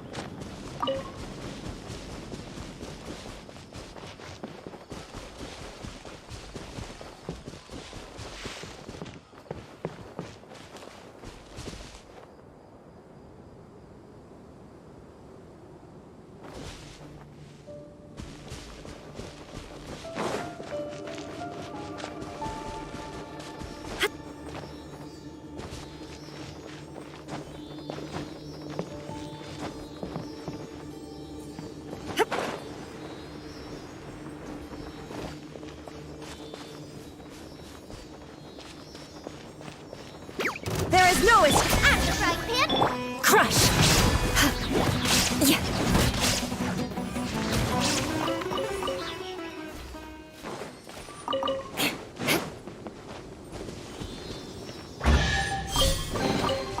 I can put these to good use.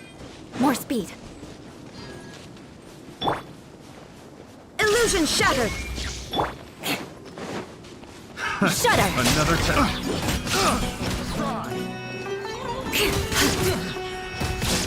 Crush!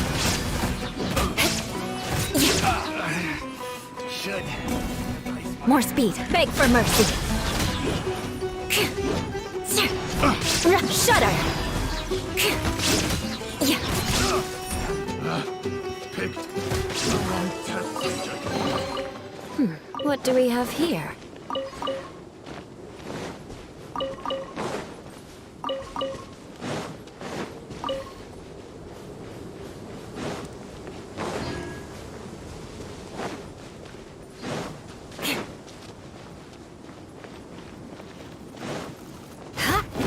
Crush!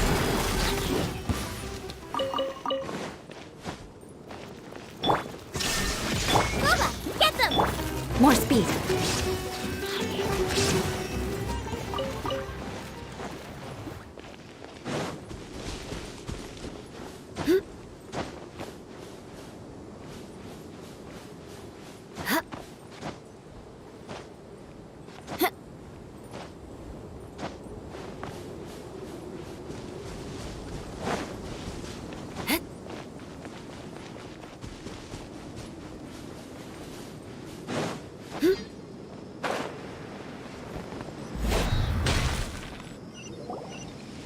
Before us lies Aru Village, the safe haven of the desert folk.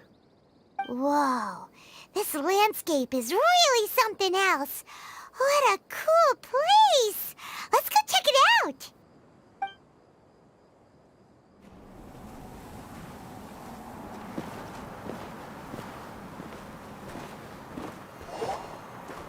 Wow!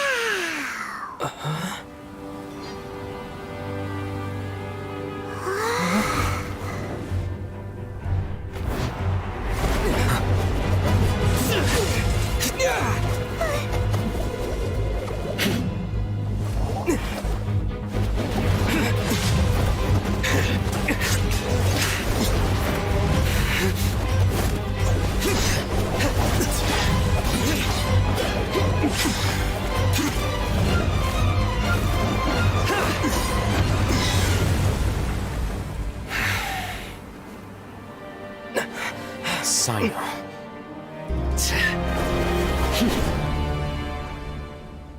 Unless my memory fails me, We have barely spoken 2 words to each other before now at the Academia.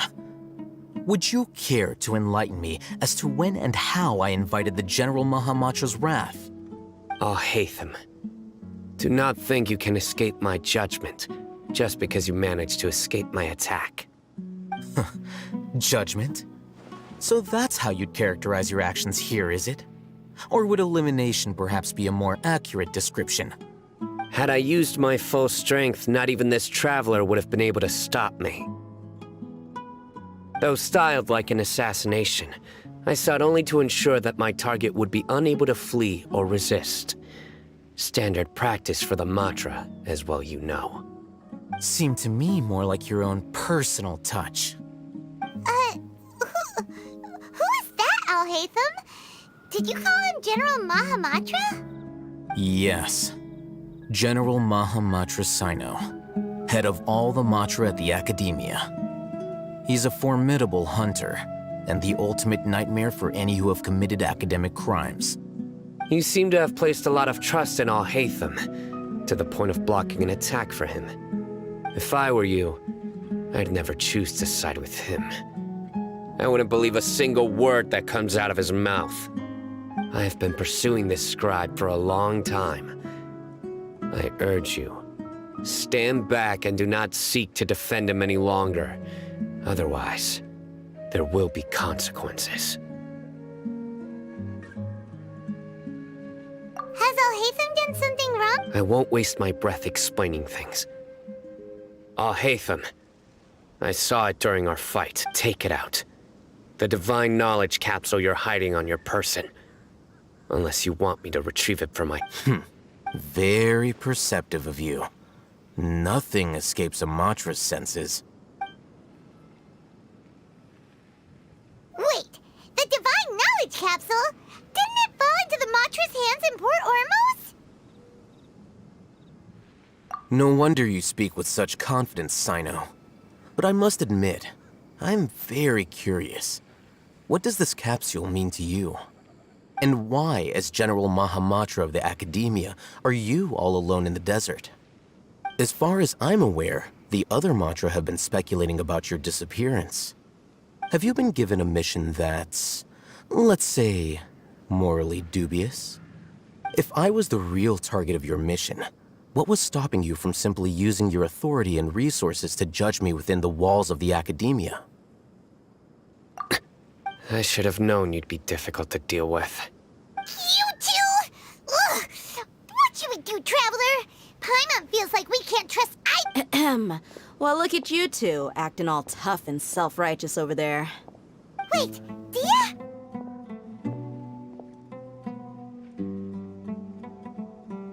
Great! Finally, someone that we can trust! You gotta help us out here. Otherwise, these two are gonna start fighting again! Yeah, sure looks that way. 2 giants from the Academia duking it out once and for all. Not something you get to see every day, that's for sure. Listen, I know you academic types love to fill up your big brains with self-righteous morality and lord your empty rules and virtues over each other. But how dare you bring your petty disputes into the safe haven of Aru Village? It seems like someone's gonna have to beat some sense into your thick skulls until you finally learn to respect these grounds.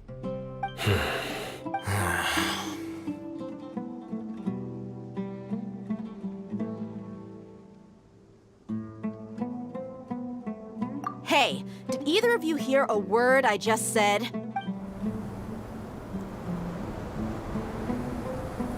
Whoa, what's going on? The wind's so strong. Is this a sandstorm? Paimon's gonna get blown away! Another sandstorm? What's up with these recently? Hey! All of you, over here, quickly! We have to take cover! Someone's calling for us! Oh, this wind is too strong! Let's get over there! That sounded like Candace. Come on, you two. Jeez, are all of you Academia folks such hard work? Move it! All right, stop yelling.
Well, hey, wanna play sardines with 3 people who wanna tear each other limb from limb?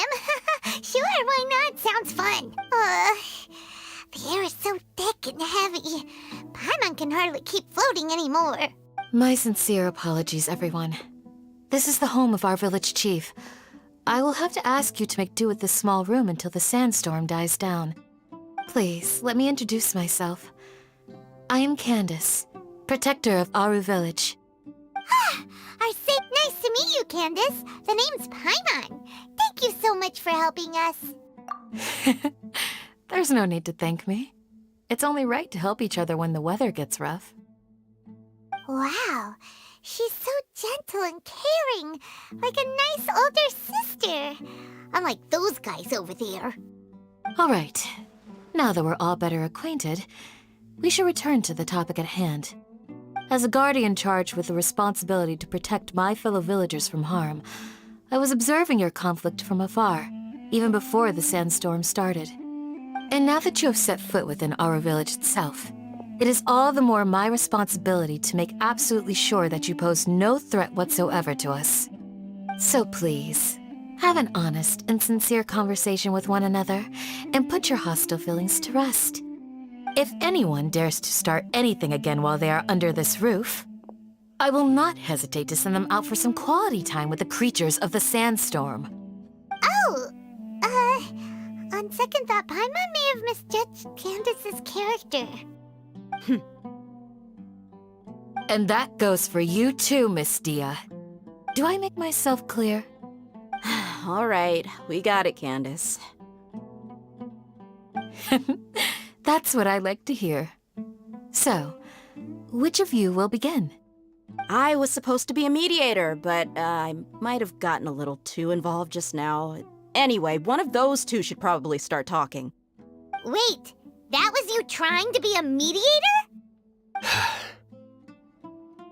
I have nothing to hide, so there's no shame in explaining myself. While Al-Haytham wasn't wrong about the other Matra not knowing my whereabouts, it's not because I've been assigned a morally dubious mission. Rather, I've chosen to exile myself. Huh? Exile yourself? A little while ago, I discovered that there was data missing in the Academia's project planning and development files. What little they did report clearly did not match the project's actual progress. As General Mahamatra, I had the responsibility and authority to request an audit. However, to my surprise, the person responsible for the erroneous data was none other than Grand Sage Azar himself. I tried to investigate the issue myself before submitting a formal audit request, but I soon found that all leads and potential pieces of incriminating evidence were carefully concealed from me. I began to realize that they were cautious of me from the very beginning. Unsurprisingly, the Grand Sage rejected my audit request as soon as the submission reached his desk. He even said to me, "The power of the General Mahamatra is granted by the sages. You have no right to judge us." So they really are up to no good. I realized then that to the Grand Sage, the Matra are nothing more than tools for the sages to assert and maintain their control over knowledge. The vows that we took, the principles that we strive to uphold, they are meaningless to the academia of today.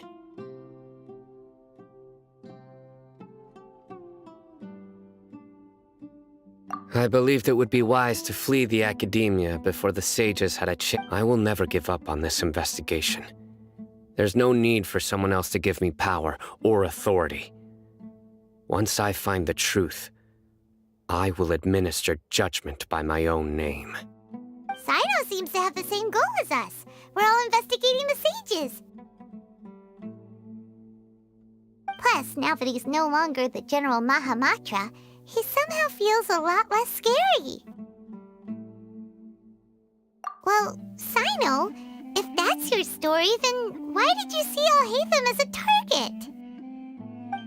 When I was investigating the matter in the academia, I overheard a conversation between Al-Haytham and a sage.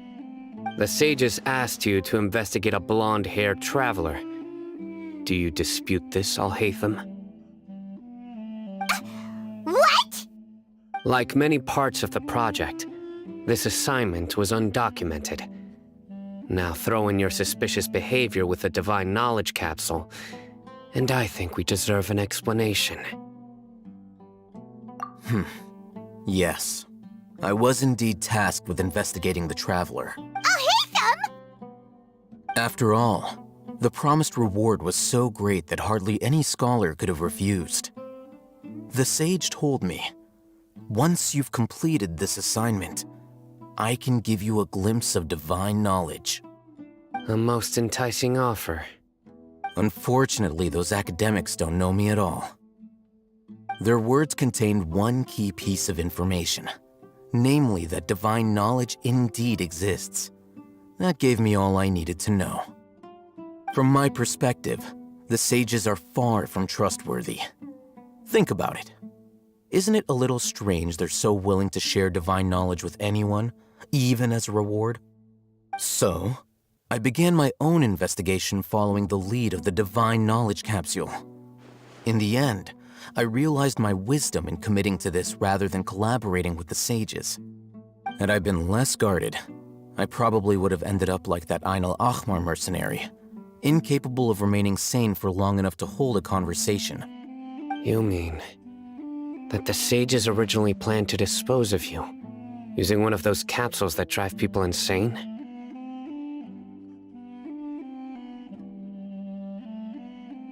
I'd already given up on the assignment by then. I only told the Academia I was waiting in Port Ormos for you to appear so they wouldn't suspect anything. So it came as quite a surprise when I encountered my erstwhile target while investigating the Divine Knowledge Capsule. Criminals do love to talk about coincidences.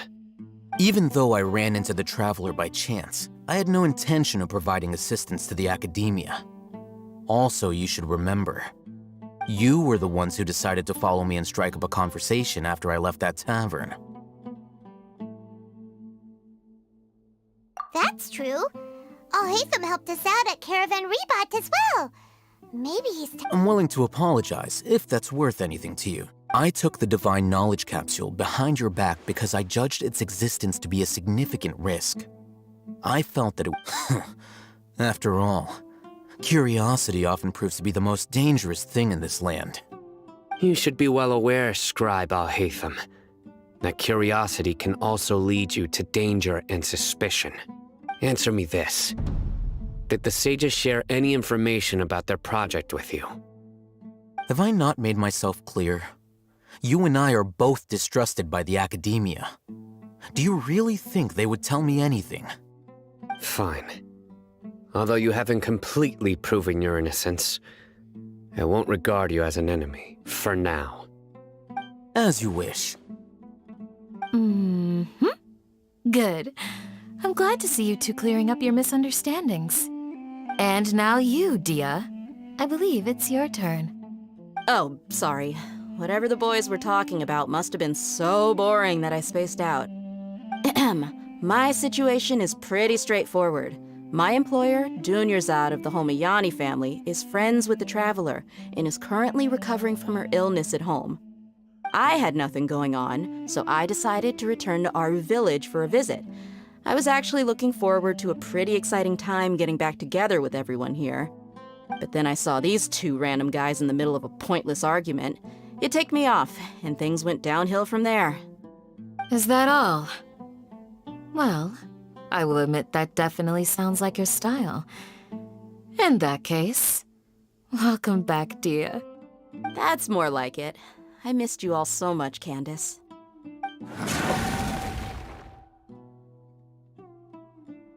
Whoa! What was that sound? No need to worry. Now that you're no longer at each other's throats, please make yourselves at home. I'll take a quick trip outside to clear out some of those creatures in the sandstorm. Creatures? In the sandstorm? Are you sure you don't want some backup? Fighting in a sandstorm is not for the faint-hearted. Anyone without extensive training in these conditions is at a disadvantage. You needn't worry. Yeah, Just leave him to Candace. Don't worry, she's as tough as they come.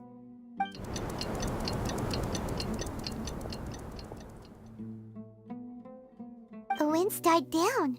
That means the sandstorm's over, right? Candace still isn't back yet, though. Is she alright? Maybe we should go out and check on her. When you put it that way, even I'm starting to feel a little worried. All right, let's go.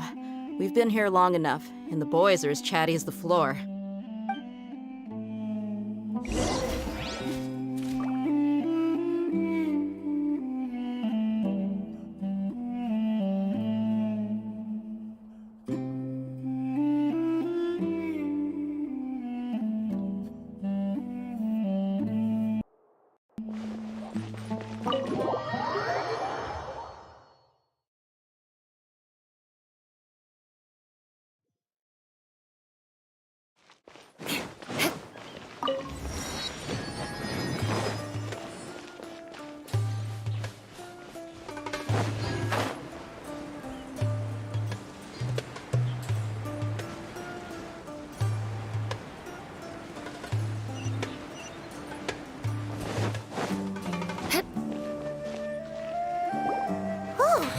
Candace, you're still fighting?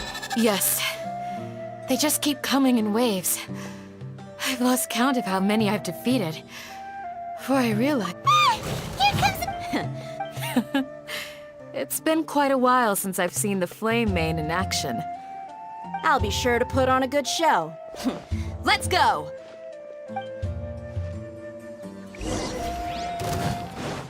Shine down! Eat this! Out of the frying pan! Beg for mercy.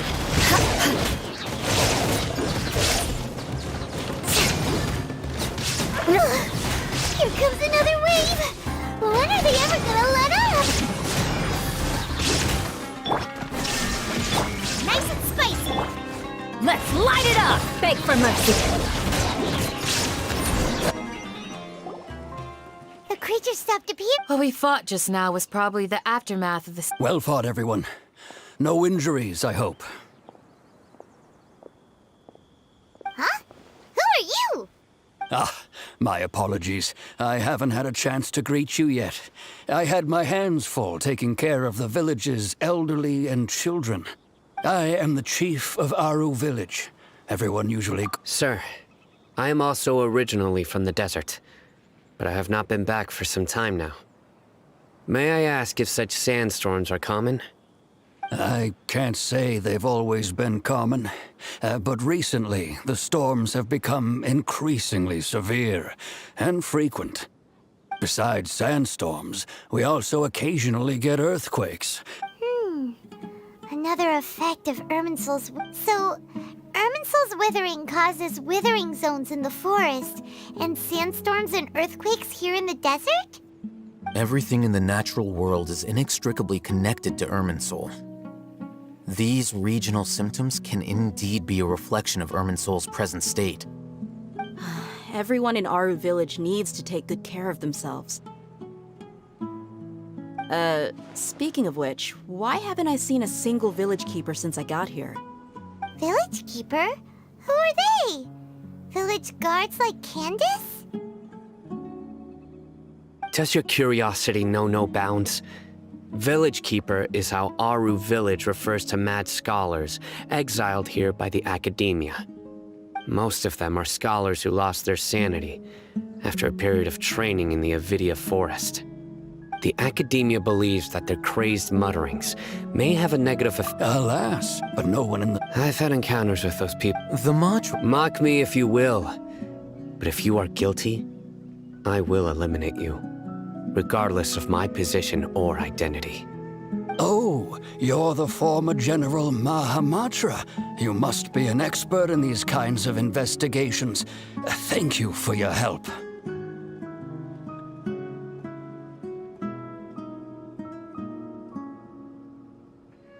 Is it because you're reminded of... But, is it really a good idea to tag along with Sino? I'll be grateful. Let's start by finding a...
Conquering demons is...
Although I've sent myself into exile, I'm still doing essentially the same things as before. Do you still have any questions for me before we start our investigation?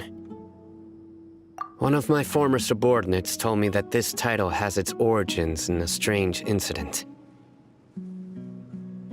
The Academia has long exiled mad scholars to Aru Village. A mysterious phenomenon exists here. When mad scholars first arrive, they are as incoherent and deranged as before. But after spending some time here, they invariably begin to calm down. Initially, the people of Aru Village greatly resented having to take in the mad scholars. But a strange incident one night changed that. Aru Village was struck by the strongest earthquake in living memory. Seeing buildings on the verge of collapse all around him, the then chief of the village was preparing to take everyone to safety. Suddenly, he noticed a mad scholar crouching in a corner, caressing the ground with his hands. A soft, green light radiated from him, like a divine glow against the backdrop of night. Despite the powerful tremors that ripped through the ground that night, all the houses remained upright. almost as if they had grown roots reaching deep into the ground. In the end, not a single building collapsed, and no one was hurt. After that, the people of Aru village treated the mad scholars with greater kindness, and began to refer to them as the village keepers. The soft green light? A mad scholar protecting Aru village? What do you make of it, Traveler? Paimon thinks so too. Actually, Sino, do you know if any of the mad scholars continued to wear their Akasha terminals at Aru village? In theory, they would continue wearing them so the academia could still monitor their activities. With that said, the main Akasha system would no longer have any interaction with them. Oh, no wonder! Everything makes sense then! Add in the fact that they calmed down, it was probably Nahida who calmed them. If you are able to draw a conclusion from this one story alone, then it appears you possess much more information than I do. So, what do you make of the story?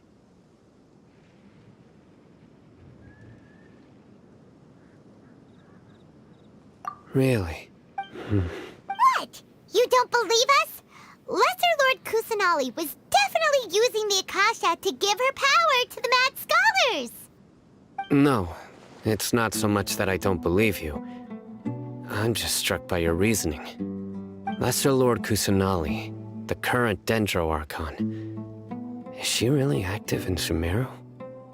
The Academia has always placed far greater importance on the late Greater Lord Rukkhadevata. They've more or less ignored Lesser Lord Kusanali, and I've never had any reason to doubt their views. In addition, I've never heard any stories about Lesser Lord Kusanali and her deeds. To me, she might as well have been a god that never existed. No way! Nahida definitely exists! She's a... How should Paimon put it? She's a good Archon who's kind and... I've spent many years in... Good! Then you should know that we're telling the truth! That look in your eyes. I've never... How can this be? To think. Our Archon has been amongst us this... Alright, now it's our turn to put our skills to good use for this but easier said than done. Especially since we don't have any leads. Maybe we can start by knocking on some doors. Excuse me, are you here to help me find my grandpa? Huh? Who are you? By the sounds of it, a resident of this village. My name is Isak. You'll help me find my grandpa, right? Is your grandpa a mad scholar? Hey, don't say that. Grandpa is just Grandpa. Why do you have to call him that? It's not like he's a bad person or anything. The person you're referring to is not a local, yet you are. Why do you call him Grandpa? Grandpa is just Grandpa. He's my family. I heard everything you said to the village chief. Please, you gotta take me with you. I want to find my grandpa. I swear I'll help. I won't be a nuisance. Ah, so you're the one who was eavesdropping on us around the village chief's house. I was planning to go out and take care of whoever it was, but I had a vague feeling that they didn't harbor any ill intent. Whoa. Hatham wasn't kidding about Matra having sharp senses. Sino, he's just a kid. All he wants is to find his grandpa. Let's find a way to help him. Sorry. I was only listening in because I wanted to know where Grandpa went. Honest. If you don't believe me, you can ask Miss Candace. All right.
Saino is super vigilant.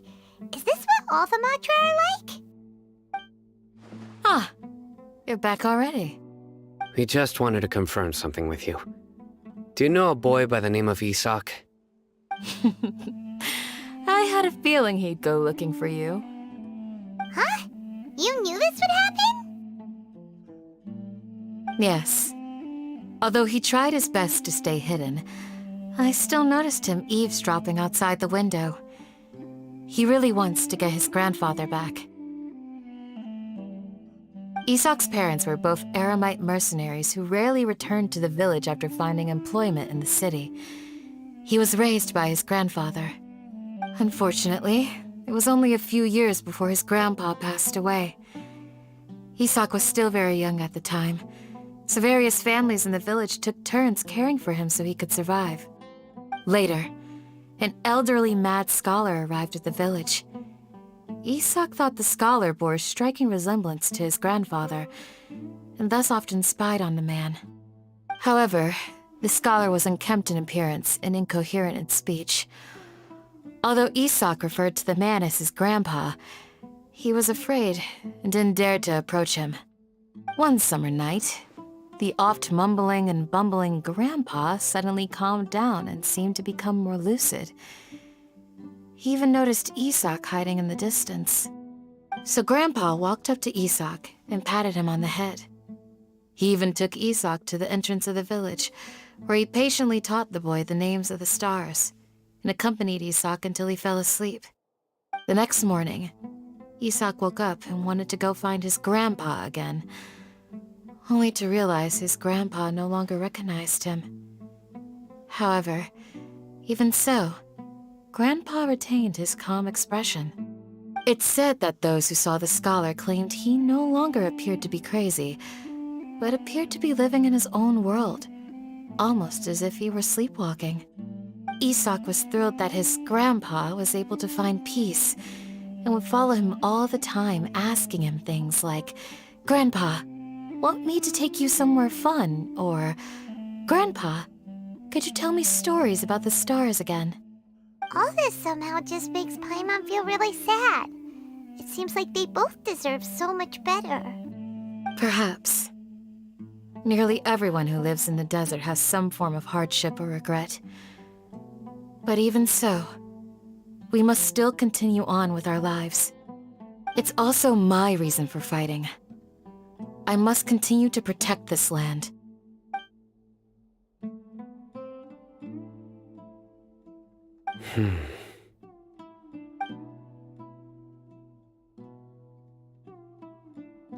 Maybe the people have always had a considerate god watching over them. Huh? What did you say, Sino? No, nothing. As long as Isak keeps his word and doesn't get in our way, we can take him along. Perhaps you are more compassionate than I gave you credit for. Please accept my thanks on Isak's behalf, Sino.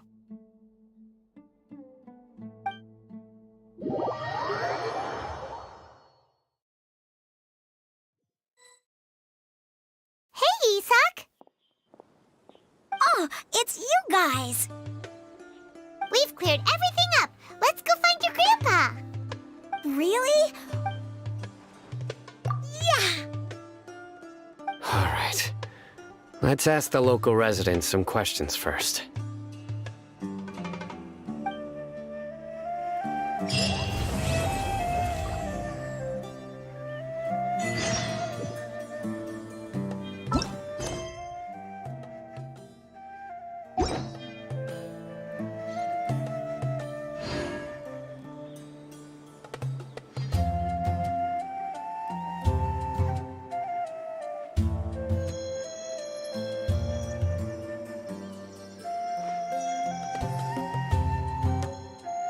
You need to watch out for any signs